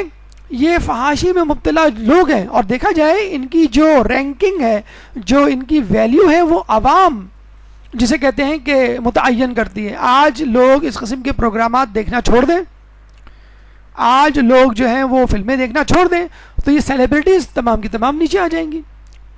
اور باقاعدہ یہ ایک ڈیٹا چھپا ہے ایک انگلش اخبار میں کہ جنہوں نے ثابت کیا ہے کہ دیکھیں یہ ہم نے مذہبی نیوز لگائی تھی اور اس کے چند دنوں بعد یہ ایک ماڈل گرل ہیں، ان کے متعلق ایک تصویر ہم نے دی تھی، چھاپی تھی اور کچھ آرٹیکل لکھا تھا، ماہ رمضان کی بات ہے، ماہ رمضان کی بات ہے، اور انہوں نے کہا دیکھیں 15 دن کے بعد جو فلمی اداکارہ ہیں ان سے متعلق خبر کو کتنی زیادہ مرتبہ پڑھا گیا اور جو مذہب سے متعلق جو چیز تھی اس کو کتنی مرتبہ پڑھا گیا۔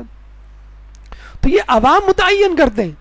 کیوں؟ آپ کے جو سیکولر چینلز ہیں ان کی جو ہے رینکنگ زیادہ ہوتی ہے، ان کے پاس پیسہ زیادہ ہوتا ہے۔ جو ہمارے مذہبی چینلز ہیں آپ دیکھیں ان کی کوالٹی کیسی ہوتی ہے، کتنی مشکل سے ایک مدرسہ وجود میں آتا ہے، کتنی مشکل سے ڈونیشن جمع ہوتی ہے، اور آپ اسکول چلے جائیں 10-10 ہزار فیس تو اب ایک معمول بن گئی ہے۔ کیمبرج جو کورس ہوتا ہے او لیول ایگزامس، یہ جو اسکول ہیں وہاں پہ 8-10 ہزار ایک نارمل فیس بن گئی ہے، اور پھر وہ ٹیوشن وہ الگ پڑھ رہے ہوتے ہیں۔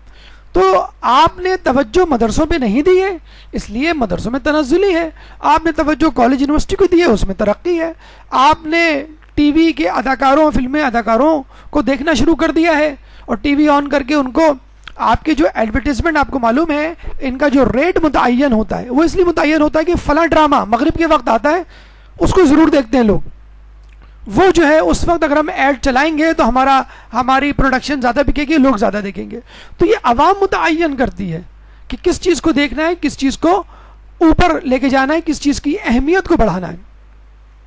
کیوں نہیں کسی پروڈکٹ اشتہار میں کسی عالم دین کو دکھایا جاتا، وہ آ کے کہے کہ بھائی اس شیمپو کو، اس صابن کو استعمال کیجئے، آپ کو معلوم ہے کہ یہ جو ہے اس کا اپنا مطلب ہوگا، یہ اس میں سے کچھ پیسے کھائے گا، اور وہی پروڈکٹ، وہی شیمپو، وہی صابن کوئی اداکار دکھا دیں، آپ کہیں بالکل سچ بول رہا ہے۔ عالم دین جو ہے اس پہ شک کیا جائے گا خمس کے حوالے سے، زکوٰۃ کے اور فنڈز کے حوالے سے، اور اداکاروں سیلیبریٹیز پہ بالکل شک نہیں کیا جائے گا۔ چھٹی چیز جہالت ہے۔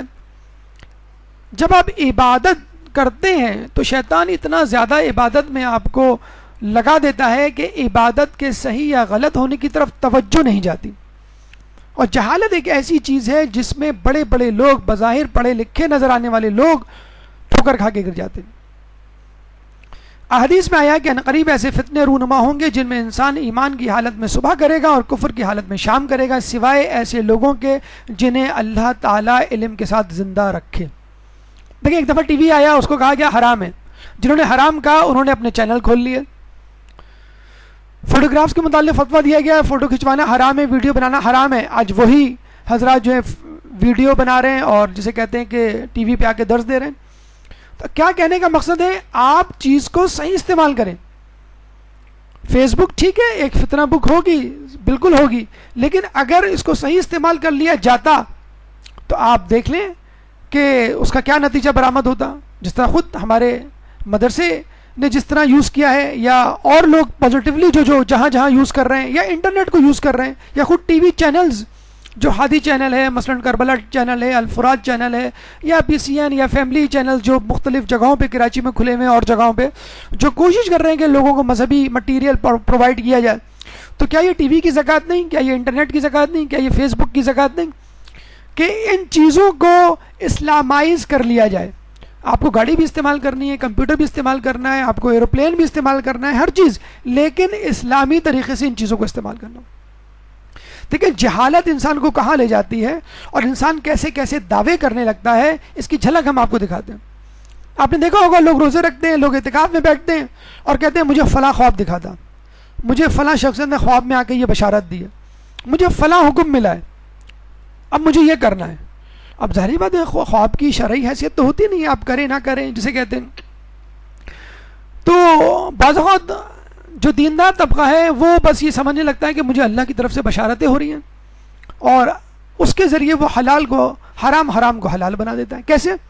بنو امیہ کے ایک شہزادے نے خواب میں دیکھا کہ وہ اور مولا علی ایک دریا سے گزر رہے ہیں، تو سامنے دیکھا ایک پل آ رہا ہے. جب پل آیا تو اس نے مولا علی کو کہا کہ آپ چلیے آگے، تو مولا علی نے کہا نہیں تم چلو آگے. تو اس نے فخر سے سینہ تان کے کہا کہ آپ کی فضیلت اپنی جگہ، لیکن رہنمائی کے قابل تو ہم بنو امیہ کے لوگ ہیں، خلیفہ بننے کا استحقاق تو بس ہمیں ہے. یہ خواب اس نے کسی کو سنایا تو اس شخص نے کہا کہ پھر مولا علی نے کیا جواب دیا؟ کہ کچھ نہیں کہا، چپ ہو گئے. کیا کیا کیا کیا کیا کہہ سکتے تھے؟ وہ بات میں نے بالکل صحیح کہی تھی، ہم رہنمائی کے قابل ہیں اس لیے تو کچھ نہیں کہا. تو اس شخص نے کہا تم ذرا غور سے سوچ کے بتاؤ کہ انہوں نے کچھ کہا تھا یا نہیں. انہوں نے کہا کہ کچھ نہیں کہا تھا، بس سلام کیا تھا 3 مرتبہ، سلامن سلامن سلامن. تو کہنے لگا بیوقوف آدمی، تو نے فرقان، سورہ فرقان کی آیت نمبر 63 نہیں پڑھی جس میں اللہ فرماتا ہے وَإِذَا خَاطَبَهُمُ الْجَاهِلُونَ قَالُوا سَلَامًا، کہ جب وہ جاہلوں سے مخاطب ہوتے ہیں تو کہتے ہیں السلام علیکم، آپ پہ سلام ہو. یعنی کسی بحث و مباحثے میں پڑھے بغیر آگے گزر جاتے ہیں کہ ان کو سمجھانے کا کوئی فائدہ نہیں. تو جاہل ہے، تیری بات بھی جہالت پر مبنی تھی. مولا علی نے کہا کہ میں کیا اس سے بحث کروں، چنانچہ بہتر یہ ہے کہ میں آگے بڑھ جاؤں.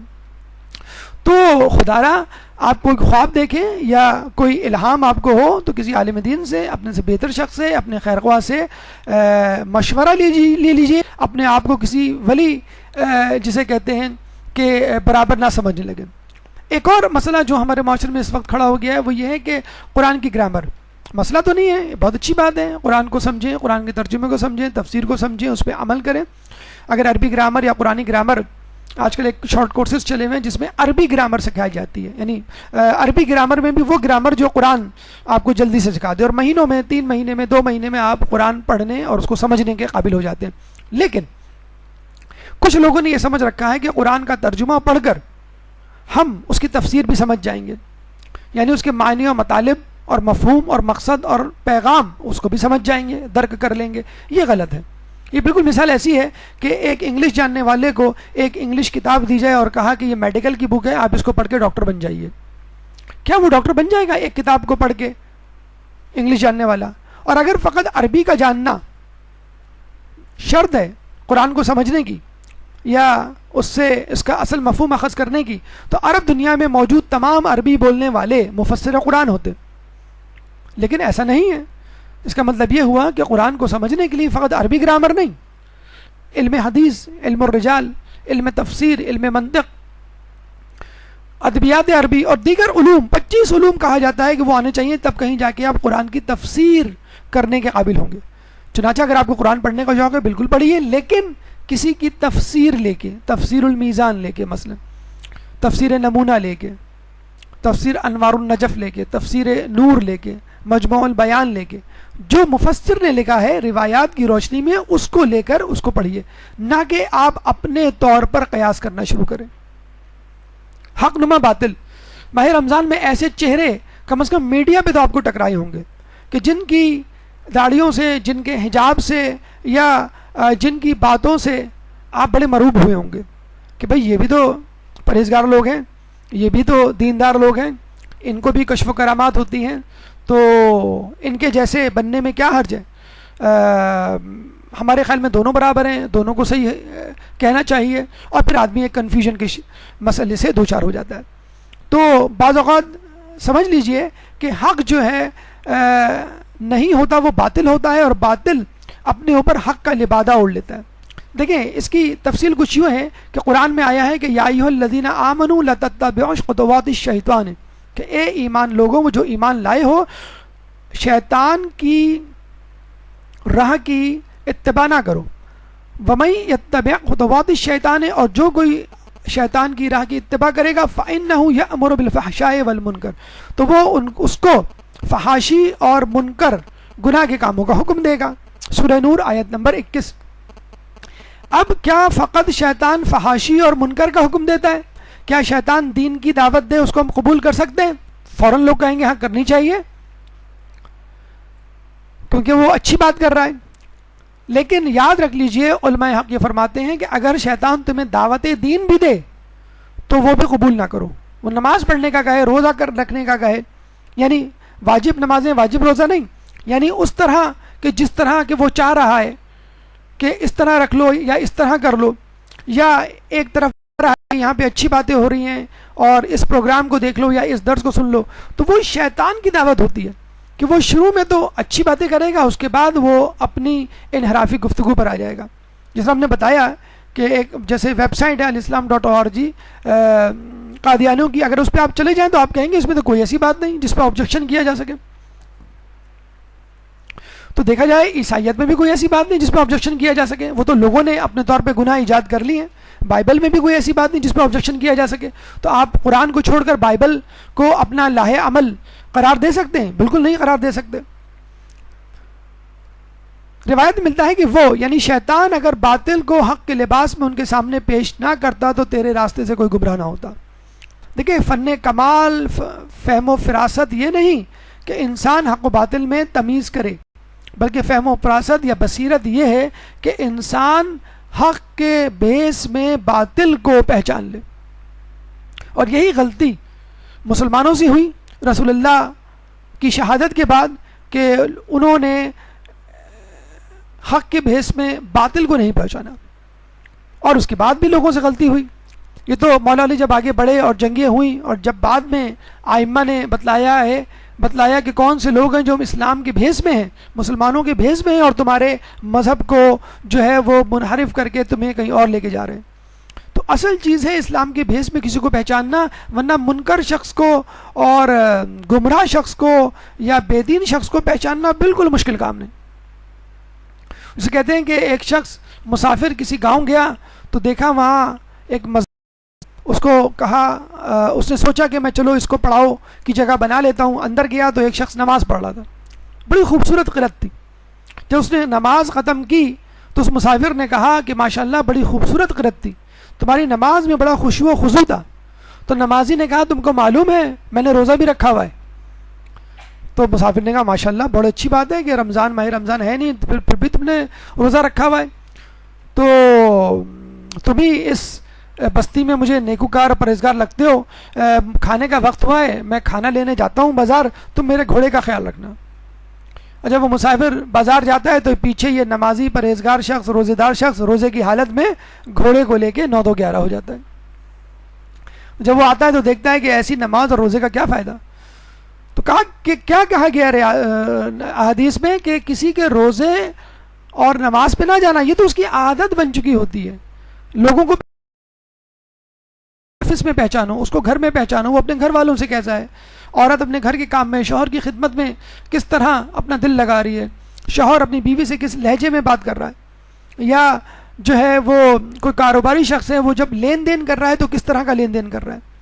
تو بدعقیدہ نمازیوں اور بدعقیدہ روزہ داروں سے مرعوبیت کی بجائے آپ ان لوگوں کو پہچاننے کی کوشش کریں کہ اندر خود وہ کوئی استعمار کا ایجنڈا تو نہیں رکھتے. 8ویں چیز جو ماہ رمضان کے بعد آپ کے اندر پیدا ہو سکتی ہے وہ خدا کی آزمائش. اب آپ کیا کہتے ہیں، خدا ہم نے تیری بات مانی. ہم نہیں کہتے ہیں امی سے، امی دیکھیں ہم نے آپ کی بات مانی، ہم نے ہوم ورک کیا، اب آپ ہمیں چاکلیٹ دیں. تو آپ جو ہیں خدا کو آزمانے لگتے ہیں کہ ہم نے تیرے لیے روزے رکھے، ہم نے تیرے لیے نمازیں پڑھی، ہم نے تیرے لیے شب بیداری کی، اب جو ہے وہ ہمیں امتحان میں پاس کر دے. پتہ لگا کہ فیل ہو گئے آپ، پڑھ کے آپ نے بالکل بھی نہیں دیا اور کہا کہ بس ہم نے حدیث سنی ہوئی ہے، تم اللہ کا کام کرو اللہ تمہارا کام کرے گا. بلکہ ہم نے تو ویٹ بھی کیا، ایگزام والے دن کوئی فرشتہ ہے ہماری جگہ جو ہے وہ ٹیسٹ دے دے، امتحان دے دے. تو اس طرح کی دعائیں قبول نہیں ہوتی. عیسیٰ علیہ السلام کو ایک دفعہ شیطان نے کہا کہ اللہ آپ کو پسند کرتا ہے. عیسیٰ علیہ السلام نے کہا ہاں. کہ اللہ اگر آپ کو پسند کرتا ہے تو آپ اس کی آزمائش کیجئے، اس پہاڑی سے کود جائیے اور پھر دیکھیے کہ اللہ تعالیٰ آپ کو بچاتا ہے یا نہیں. تو عیسیٰ علیہ السلام نے کہا کہ میں اپنے اللہ کو نہیں آزماتا. حضرت سلیمان کو یہودیوں نے پکڑ لیا ایک دفعہ اور کہا کہ تم کس مذہب سے تعلق رکھتے ہو. آپ نے کہا میں مذہب اہل بیت سے تعلق رکھتا ہوں. کن لوگوں کو پسند کرتے ہو؟ میں اہل بیت کو پسند کرتا ہوں. جب انہوں نے یہ سنا تو آگ بگولا ہو گئے اور مارنا پیٹنا شروع کر دیا اور کہا کہ جن لوگوں کو پسند کرتے ہو ان کو پکارتے کیوں نہیں. تو سلمان فارسی نے کہا کہ نہیں، میں سمجھتا ہوں صبر کرنا بہتر ہے. اگر چاہتے تو بڑا اچھا موقع تھا، پکار لیتے رسول کو، ائمہ کو، علی کو، بھائی میری مدد کیجئے، پتہ چل جاتا نعوذ باللہ کہ محبت کرتے ہیں کہ نہیں. کیا کہا کہ نہیں، میں سمجھتا ہوں کہ صبر زیادہ بہتر ہے. جب کہتے ہیں کہ وہ مار مار کے ہلکان ہو گئے تو دیوار شق ہوئی، رسول نمودار ہوئے اور کہا اے سلیمان ان یہودیوں کے لیے بد دعا کرو کیونکہ اب ان میں سے کوئی بھی راہ راست پہ نہیں آنے والا۔ سلیمان نے بد دعا کی، اسی وقت ان یہودیوں کے ہاتھ میں جو لاٹھیاں تھیں وہ سانپ بن گئی اور ہر سانپ نے اپنے اپنے یہودی کو کھا لیا، بالکل وہی معجزہ جو موسیٰ علیہ السلام کے زمانے میں ہوا تھا۔ تو موسیٰ علیہ السلام کے معجزے تو اہل بیت کے چاہنے والوں کے ہاتھوں سے سرزد ہوتے ہیں، آپ کہاں ہمارے اہل بیت کو انبیاء سے ملا رہے ہیں؟ تو کچھ لوگ سمجھتے ہیں کہ بس ہم نے ماہ رمضان میں عبادت کر لی، کافی ہے، اب آرام کریں گے، 3-4 دن خوب کھائے پیئیں گے کیا، بس ہم جو ہے وہ خوب ٹی وی دیکھیں گے، خوب گناہ کریں گے۔ بہت عرصے سے زبان رکی ہوئی تھی، جسے کہتے ہیں جام ہو گئی تھی، کہیں زنگ تو نہیں لگ گیا، ذرا زبان چلائیں، تھوڑی سی دھار لگائیں، غیبت کریں، جھوٹ بولیں تاکہ پتہ تو چلے کہ زبان کام بھی کر رہی ہے کہ نہیں، کیونکہ غیبت اور جھوٹ اور توہین مومن کے علاوہ اس زبان کا کوئی کام ہی نہیں رہا۔ احادیث اور روایت اگر یاد ہو تو انسان گفتگو کرے، کسی محبت کرے تو اس کی تعریف کرے، تو انسان آرام اور آسائش میں مبتلا ہو کر گناہ میں مبتلا ہو جاتا ہے۔ نواں مسئلہ جو انسان کے ساتھ پیدا ہوتا ہے ماہ رمضان کے بعد وہ یہ، انسان سمجھتا ہے کہ میں متقی پرہیزگار ہوں اور میں اب اللہ کی صاحبان میں، اللہ کی سایہ عاطفت میں اور اللہ کے پسندیدہ بندوں میں شامل ہو گیا ہوں، اب شیطان مجھ کو نہیں بہکائے گا کیونکہ میں اللہ کا فیوریٹ بندہ بن گیا ہوں، بہکائے گا تو بھی اللہ مجھے بچا لے گا۔ حالانکہ آپ یاد رکھ لیجئے شیطان نے گویا قسم کھائی تھی جب راندہ درگاہ ہوا تھا کہ قالا فبما اغویتنی، جس طرح تو نے مجھے گمراہ کیا ہے، خدا کو چیلنج کیا ملعون نے، لأقعدن لهم صراطک المستقیم، میں تو اسی تیری ہی صراط مستقیم پر بیٹھوں گا، کسی اور کی صراط مستقیم پہ نہیں بیٹھوں گا، کسی اور کی صراط پہ نہیں بیٹھوں گا۔ اور عربی میں جب کسی فعل کے ساتھ نون تشدید لگ جاتا ہے تو اس میں تاکید، وہ بھی بہت زیادہ تاکید آ جاتی ہے۔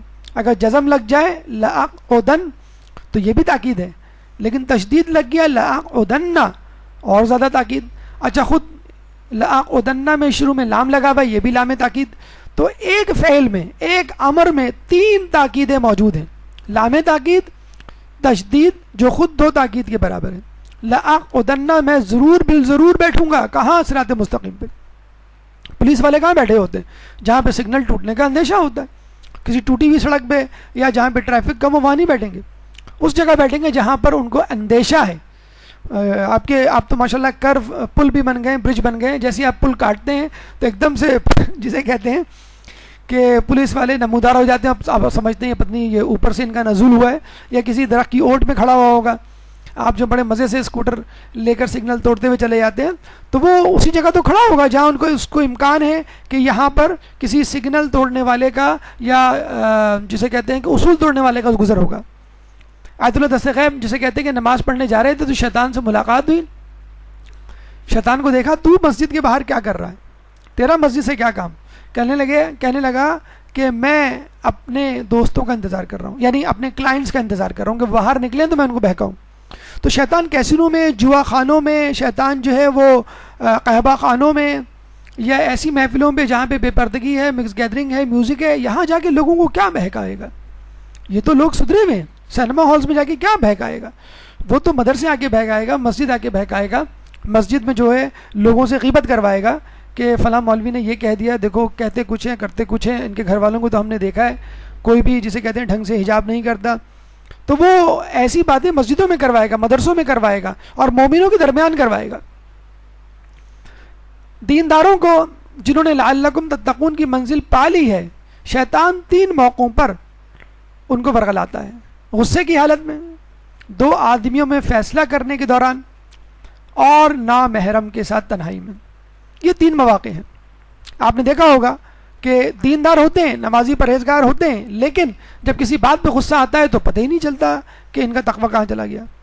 جب بچوں کے درمیان عدل کرتے ہیں تو ایک بچے کو بہت زیادہ جسے کہتے ہیں کہ پیار کرتے ہیں اور ایک کو بہت زیادہ لتاڑتے ہیں، اور نامحرم کے ساتھ تنہائی میں اس کا جسے کہتے ہیں کہ فیصلہ آپ لوگ کریں گے۔ اور آپ کو معلوم ہے جس طرح انٹرنیٹ اور دیگر میڈیا کا استعمال ہو رہا ہے تو نامحرم کے ساتھ تنہائی میں کس طرح گناہوں میں ملوث ہو جاتا ہے، یہ شیطان کے لیے بہت آسان کام ہے۔ تنہا پرواز، دیکھیں ایک تو ہوتا ہے تنہا رہنا، تنہا ہو جانا، اور ایک ہوتا ہے آدمی یہ فیصلہ کر لے کہ بس اب مجھے کسی رہنما، کسی استاد، کسی عالم، کسی مرجع تقلید کی ضرورت نہیں، بلکہ اب تو مجھے قرآن و حدیث کی بھی ضرورت نہیں، اب میری عقل راست پر آ چکی ہے، اب میں اپنی عقل سے فیصلہ کر لوں گا کہ مجھے کیا کرنا ہے، اور آپ تنہا پرواز کرنے کے لیے نکل کھڑے ہوتے ہیں۔ تو یاد رکھ لیجئے اللہ کا ہاتھ جماعت پر ہے، اکیلے آدمی کو ہمیشہ کوئی نہ کوئی مسئلہ دوچار ہوتا ہے۔ کہتے ہیں کہ ایک شخص نے کسی تاجر سے قرض لیا اور لکھت پڑھت نہیں کی، اس تاجر کا انتقال ہو گیا، مسجد میں خبر آئی، مسجد میں لوگوں کے ساتھ یہ بیٹھا ہوا تھا، اس نے اچانک کھڑے ہو کے کہا کہ میں نے مرحوم تاجر سے اتنی رقم ادھار لی ہوئی ہے جو مجھے لوٹانی ہے۔ لوگوں نے کہا لیکن اس کا تذکرہ کرنے کی کیا ضرورت تھی؟ اس شخص نے کہا کہ اس لیے ضرورت تھی کہ میں نے کوئی لکھت پڑھت نہیں کی تھی، اب چونکہ یہ مر چکا ہے چنانچہ دعویٰ نہیں کر سکتا، اور کسی نے جسے کہ دیکھا بھی نہیں تھا تو شہادت دینے والا بھی کوئی نہیں، تو میں بڑے آرام سے اس کے پیسے کھا سکتا تھا۔ یہ وسوسہ ابھی میرے ذہن میں اٹھا تھا جو شیطان نے میرے دل میں ڈالا، چنانچہ میں نے چاہا کہ میں لوگوں کو بتا دوں تاکہ اب اس کا قرض واپس کرنا میرے لیے بہت زیادہ ضروری ہو جائے، پہلے تو واجب تھا لیکن اب یہ آسان بھی ہو جائے گا۔ تنہائی کا ایک سائیڈ ایفیکٹ کیا ہوتا ہے کہ انسان غیر شرعی دینداری کو اپنا لیتا ہے۔ خواتین مثلاً کہ گھر میں کوئی دیندار ہے ہی نہیں، کوئی ڈھنگ سے جو ہے وہ نہ روزے رکھتا ہے نہ نمازیں پڑھتا ہے، سب ٹی وی کے آگے بیٹھے رہتے ہیں، بس ٹھیک ہے میں اپنا کمرہ بند کر کے نماز پڑھوں۔ کتنے لوگوں کو دیکھا گیا کمرہ بند کر کے نماز پڑھے، ارے بھائی کمرہ کھول کے نماز پڑھیں، آپ کے بچے دیکھیں، آپ کے شوہر دیکھیں، آپ کے گھر والے دیکھیں، اور آپ کی دیکھا دیکھی ان کو پتہ چلے کہ نماز کا وقت ہو گیا ہے، وہ ٹی وی آہستہ کر دیں کم از کم، آپ کا دیکھی دیکھی وہ نماز کے لیے کمرے میں آئیں، وہ بھی جا نماز بچھا کے نماز پڑھیں۔ شوہر صاحب کو چائے کی طلب ہو رہی ہے اور آپ کہہ رہی ہیں میں ذرا نماز غفیلہ پڑھ لوں۔ شوہر صاحب کو کھانا چاہیے، انہوں نے کہا مجھے جوشن کبیر کی عادت پڑی ہوئی ہے، مجھے تو پڑھنا ہے۔ بچوں کو اسکول جانا ہے بھی نہیں، مجھے تو جوشن کبیر پڑھنی ہے، وغیرہ وغیرہ۔ تو دعائیں بھی پڑھنی ہیں آپ کو، نوافل بھی۔ مستحب روزہ عورت شوہر کی اجازت کے بغیر نہیں رکھ سکتی۔ شوہر کی خدمت، بچوں کی تربیت، یہ سب آپ کی عبادت ہی کا جسے کہتے ہیں کہ ذریعہ ہے۔ ایک خاتون کو پتہ چلا کہ آپ چلتے پھرتے سفر میں بھی نماز پڑھ سکتے ہیں نافلہ، انہوں نے نماز پڑھنی شروع کی۔ جب بھی شوہر کے ساتھ جاتی ہیں، شوہر گاڑی ڈرائیو کرتے اور وہ ان کے برابر بیٹھ کے نماز پڑھ رہی ہوتی۔ شوہر ان سے کہتے کہ شاپنگ پہ چلنا ہے، وہ کوئی جواب ہی نہیں دے رہی، جلدی سے نماز ختم کی، اللہ اکبر اللہ اکبر اللہ اکبر۔ جی آپ نے کیا کہا؟ چلنا ہے۔ کہہ لیں گے میں نے تو طارق روڈ پہ کہا تھا، اب تو نیٹی چیٹی کا پل آ گیا ہے، تو اب بھگتو تم اور نماز پڑھو۔ تو بھئی یہ کون سا طریقہ ہے؟ یہ کون سی ایسی نماز میں ٹھیک ہے اگر شوہر نے خود کہا ہے، وہ بیچارہ خود تو پڑھ نہیں سکتا، نماز پڑھے گا تو نماز وحشت لوگوں پہ واجب ہو جائے گی اس کی۔ تو بھئی یہ کون سا وقت ہے؟ آپ کو معلوم ہے کہ آپ کے شوہر، آپ کے گھر والے آپ کی مستحب عبادت کی بات ہو رہی ہے، مستحب عبادت سے ڈسٹرب ہو رہے ہیں، آپ کے روزہ رکھنے سے گھر والے ڈسٹرب ہو رہے ہیں۔ مثلا آپ سے کام نہیں ہو رہا، آپ سے کھانا پکایا نہیں جا رہا، یا گھر کی صفائی نہیں ہو رہی، ٹھیک ہے آپ نہ رکھ کے، گھر کا کام زیادہ اہم ہے مستحب روزوں سے۔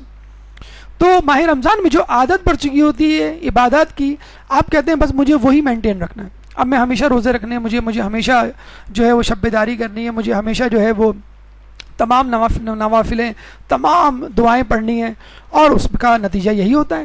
مطلب بی بی سیدہ کی شخصیت ہمارے سامنے ہے کہ وہ چکی پیستی تھی، ایک دن پورے گھر کا کام بھی کرتی تھی، 400 روٹیاں بھی پکاتی تھیں اصحاب صفہ اور دیگر افراد کے لیے، اور عبادت بھی مشغول رہتی تھی۔ تو یہ کیوں نہیں ہو سکتا؟ ہم کیوں شدت پسندی کا شکار ہو جاتے ہیں؟ اور اکثر ہوتا یہی ہے کہ ماہ رمضان میں اتنے آگے چلے گئے، اور ماہ رمضان کے بعد نہیں، وہ تو رمضان تھا، رمضان میں ہوتا ہے، شوال میں عبادت نہیں ہوتی، یعنی روزے بھی حرام ہو گئے، نوافل بھی جسے کہتے ہیں کہ آپ کا پڑھنا حرام ہو گیا، تو نہ اس کو حرام بنائیں نہ واجب بنائیں، ایک بیچ کی چیز بنائیں، جتنے روزے رکھ سکتے ہیں رکھیں کنوینئنٹلی۔ اتوار کو رکھ لیں، چھٹی ہوتی ہے، ارے اتوار کو کیا رکھنا، اصل تو روزہ وہ ہے کہ آپ کراچی یونیورسٹی جائیں، اردو بازار جائیں، آفس جائیں اور پھر روزہ رکھیں، پتہ چلا کہ جاتے ہی آپ نے جو ہے 4 گلاس پانی پی لیے، بھئی ہم سے روزہ نہیں رکھا جاتا۔ تو بھئی جو سہولت ہے اس کو اپنائیں، اس کے بعد انشاءاللہ سخت نیکی کی بھی اللہ تعالیٰ عادت دے دے گا۔ اور اس قسم کی روحانیت سے پرہیز کیجئے کہ کمرہ بند کر کے آپ بیٹھی ہوئی ہیں، لمبی لمبی نمازیں پڑھ رہی ہیں، لمبی لمبی دعائیں پڑھ رہی ہیں، مست رکھو ذکر و فکر صبح گاہی میں اسے، پختہ تر کر دو مزاج خانقاہی میں اسے۔ تو جیسا یہ ہے کہ اصل عبادت یہ ہے کہ موقع کے مطابق اطاعت الہی کرنا۔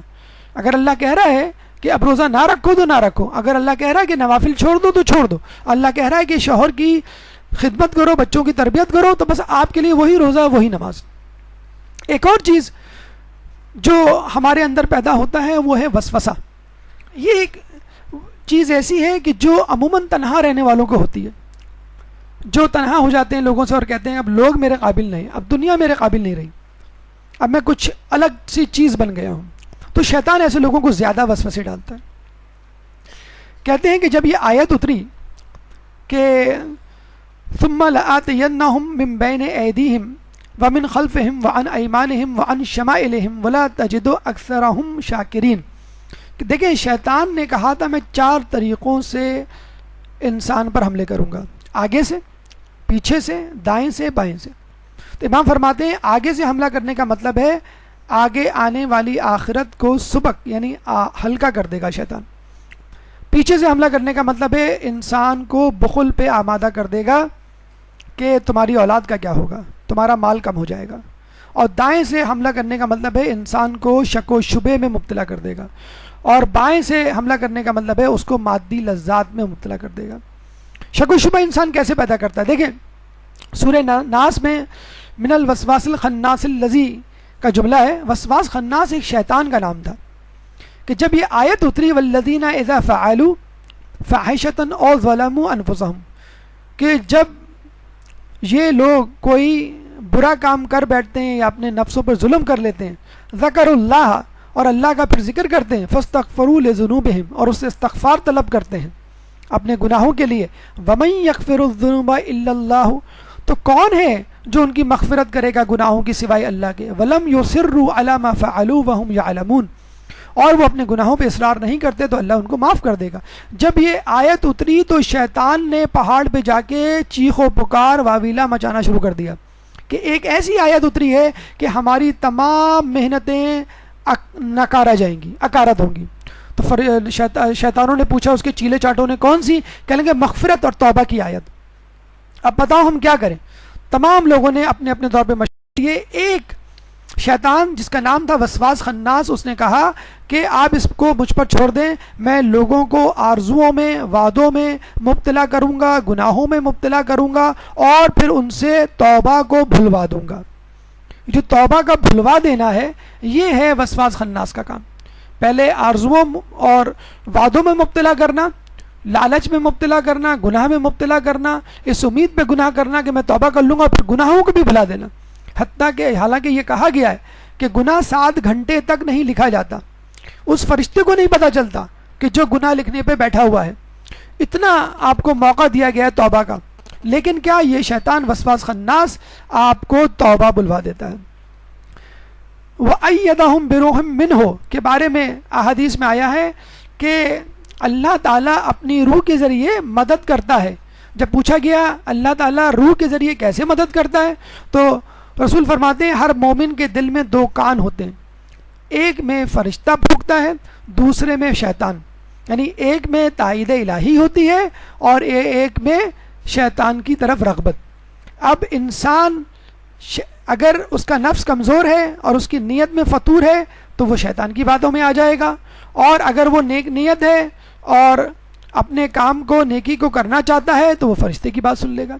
اچھا بعض اوقات نعوذ باللہ کچھ لوگ اس قسم کی احادیث پہ زیر لب مسکراتے بھی ہیں کہ بھئی دل کے کان کہاں سے ہو گئے اور فرشتہ کیسے پھونک مارے گا. تو آپ دیکھ لیجئے سائنس یہ کہتی ہے, سائنسدان یہ کہتے ہیں کہ دل میں 4 چیمبرز ہوتے ہیں. اوپر کے 2 چیمبرز ہیں, ان کا نام ہے left atrium, right atrium. Atrium کو عربی میں اذین کہتے ہیں اور اردو میں کان کہتے ہیں. دیکھیں سائنسدانوں میں نے بھی نام ان کا وہی کان ہی رکھا ہے. اچھا اب یہ بات کہ ایک کان میں فرشتہ پھونک مارتا ہے, ایک کان میں جسے کہتے ہیں شیطان, وہ کس طرح ثابت ہو؟ لیفٹ ایٹریم میں اچھا خون آتا ہے اور رائٹ ایٹریم میں گندا خون آتا ہے. رائٹ ایٹریم میں کاربن ڈائی آکسائڈ والا خون ہوتا ہے جو جسم سے آ رہا ہوتا ہے, اور لیفٹ ایٹریم میں پھیپھڑوں سے آنے والا آکسیجنیٹڈ خون ہوتا ہے.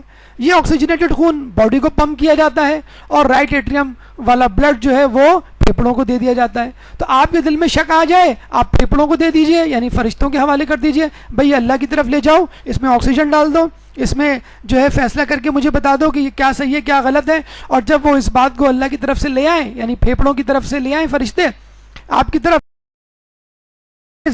اور اللہ کی طرف سے تائید الہی سے منور فیصلہ جب آپ کے لیفٹ ایٹریم میں آ جائے تو سمجھ جائیں کہ اللہ نے آپ کے کان میں پھونک مار دی اور فرشتوں نے آپ کو جو ہے خوشخبری دے دی کہ مجھے کیا کرنا ہے. تو وہی اذین، اور اذین اسے اذان جسے کہتے ہیں نکلا ہے. تو یہ نہ کہیے کہ شیطان نے ہمیں بہکا دیا، شیطان نے ہمیں ورغلا دیا. شیطان نے بھی ورغلایا اور فرشتے نے بھی آپ کو اپنی طرف بلانے کی کوشش کی، لیکن چونکہ آپ خود نہیں چاہتے چنانچہ آپ نے شیطان کی بات مان لی. اور یہ بھی ہم آپ کو بتا دیں، جب اللہ تعالیٰ شیطان کو آپ کے پیچھے لگا سکتا ہے جو نظر نہ آنے والی چیز ہے. کچھ لوگ کہتے ہیں بھی شیطان نظر نہیں آتا، اگر نظر آئے تو گردن دبوچ لیں، ایسی اس کی پٹائی کریں اور ایسا اس کو چت کریں، لیکن کام سارے آپ اسی کے کریں گے جو نظر نہیں آ رہا. تو اصولاً یہ ہونا چاہیے تھا اگر شیطان ہمارے پیچھے پڑا ہوا ہے تو فرشتے ہمارے اوپر اتریں. اس کے بارے میں بھی اللہ تعالیٰ نے خوشخبری دی ہے، ان الذین قالوا ربنا اللہ، کہ وہ لوگ جو کہتے ہیں کہ اللہ ہمارا رب ہے، ثم استقاموا تتنزل علیہم الملائکۃ، ان پہ فرشتے نازل ہوتے ہیں اور کیا کہتے ہیں، اللہ تخافوا ولا تحزنوا، کہ خوف نہ کرو اور حزن نہ کرو، غمزدہ نہ ہو، وابشروا بالجنت، اور ان کو بشارت دیتے ہیں جنت کی، التی کنتم توعدون، کہ جس کا ان سے وعدہ کیا گیا ہے. تو اگر آپ پر شیطان بھیڑوں کی طرح حملہ کرتے ہیں تو فرشتے بھی آپ پہ نازل ہوتے ہیں جو آپ کو خوشخبریاں دیتے ہیں. جو ایک دم سے آپ نے دیکھا ہوگا نا، ہمارے دل میں ایک طمانینت آ جاتی ہے، ایک سکون آ جاتا ہے، کسی بھی مسئلے میں پھنسے ہوئے ہوتے ہیں، یہ کیسے ہوگا، کیا ہوگا، نماز کیسے ہوگی، روزے کے لیے کیسے اٹھیں گے، روزہ کیسے گزرے گا، یا جسے کہتے ہیں حلال روزی میں کیسے کماؤں گا. ایک دم سے کوئی ترکیب ذہن میں آ جاتی ہے، ایک دم سے کوئی مددگار سامنے آ جاتا ہے، ایک دم سے دل میں ایک سرور اور اطمینان کی کیفیت پیدا ہو جاتی ہے. یہ وہ سرور اور اطمینان ہے جو اللہ تعالیٰ فرشتوں کے ذریعے آپ کے دل میں ڈالتا ہے. کہتے ہیں امام کا ہی قول ہے کہ جو وضو میں وسوسہ آتا ہے لوگوں کے، وہ زیادہ تر شیطان کی وجہ سے آتا ہے. تو آئیے جاہریت پسندی پر مبنی ایک قرارداد کو منظور کرتے ہیں جو احادیث کی صورت میں ہمارے پاس موجود ہے. آپ لوگ تیار ہیں؟ جی تیار ہیں آپ لوگ؟ ٹھیک ہے. قرارداد نمبر 1، ہم مستحب روزے نہیں چھوڑیں گے اگلے رمضان تک. کیوں؟ کہ روزہ شیطان کا منہ کالا کرتا ہے، صرف شکست نہیں دیتا، اس کو بدترین شکست سے دوچار کرتا ہے. ہم صدقہ نہیں چھوڑیں گے. کیوں؟ صدقہ اس کی کمر توڑتا ہے. کس کی؟ شیطان کی کمر توڑتا ہے. ہم وعدہ کرتے ہیں کہ نیکی میں تعاون کریں گے. کیوں؟ نیکی میں تعاون اس کی پشت توڑتا ہے، اس کی پشت ٹوٹ جاتی ہے شیطان کی. ہم پوری کوشش کریں گے کہ استغفار سے اپنی زبانوں کو لبریز رکھیں ہر وقت. کیوں؟ استغفار اس کی شہرت کو قطع کرتی. یہ تمام باتیں ایک ایگریسو پالیسی کا حصہ ہیں. آئیے ان باتوں سے، ان نیک کاموں سے اپنے اندر ایک طوفان، ایک انقلاب پیدا کریں. جب تک طوفان یا انقلاب آپ کے اندر نہیں آئے گا، یہ انقلاب ملک میں تو کیا آپ کے گھر میں اور آپ کے آس پاس بھی نظر نہیں آئے گا. ایک پریزیڈنٹ آف پاکستان ایران کے انقلاب کے دوران امام خمینی سے ملنے گئے اور کہا کہ میں چاہتا ہوں کہ آپ جیسا انقلاب پاکستان میں لاؤں. امام خمینی نے فرمایا پہلے انقلاب اپنے اندر تو لے آؤ. تو جب تک آپ خود اپنے اندر انقلاب نہیں لائیں گے، معاشرے میں انقلاب نہیں آ سکتا. اس کے علاوہ کہا یہ جاتا ہے کہ شیطان نے 4 مرتبہ چیخ ماری تھی. ایک مرتبہ جب اس پہ لعنت بھیجی گئی، دوسری مرتبہ جب اس کو زمین پر اتارا گیا، تیسری مرتبہ جب رسول اللہ کی بعثت کا اعلان ہوا، اور چوتھی مرتبہ اس وقت جب نزول سورہ فاتحہ ہوئی جو ہم روزانہ نماز میں پڑھتے ہیں. اس سورہ کو پورے خشوع و خضوع، معنی مفہوم کے ساتھ پڑھنے کی کوشش کیجئے اور اس میں جو کچھ کہا گیا ہے اس پہ عمل کرنے کی کوشش کیجئے. یہ وہ دعا ہے جو نماز کے علاوہ بھی ہمیں اللہ تعالیٰ سے کرتی رہنی چاہیے. یہ تمام گفتگو شیطان کے حوالے سے مکمل ہوئی. اگر اس گفتگو سے متعلق آپ کے ذہن میں کوئی سوال ہے تو آپ کر سکتے ہیں. قبل السوالات بھرپور صلوات.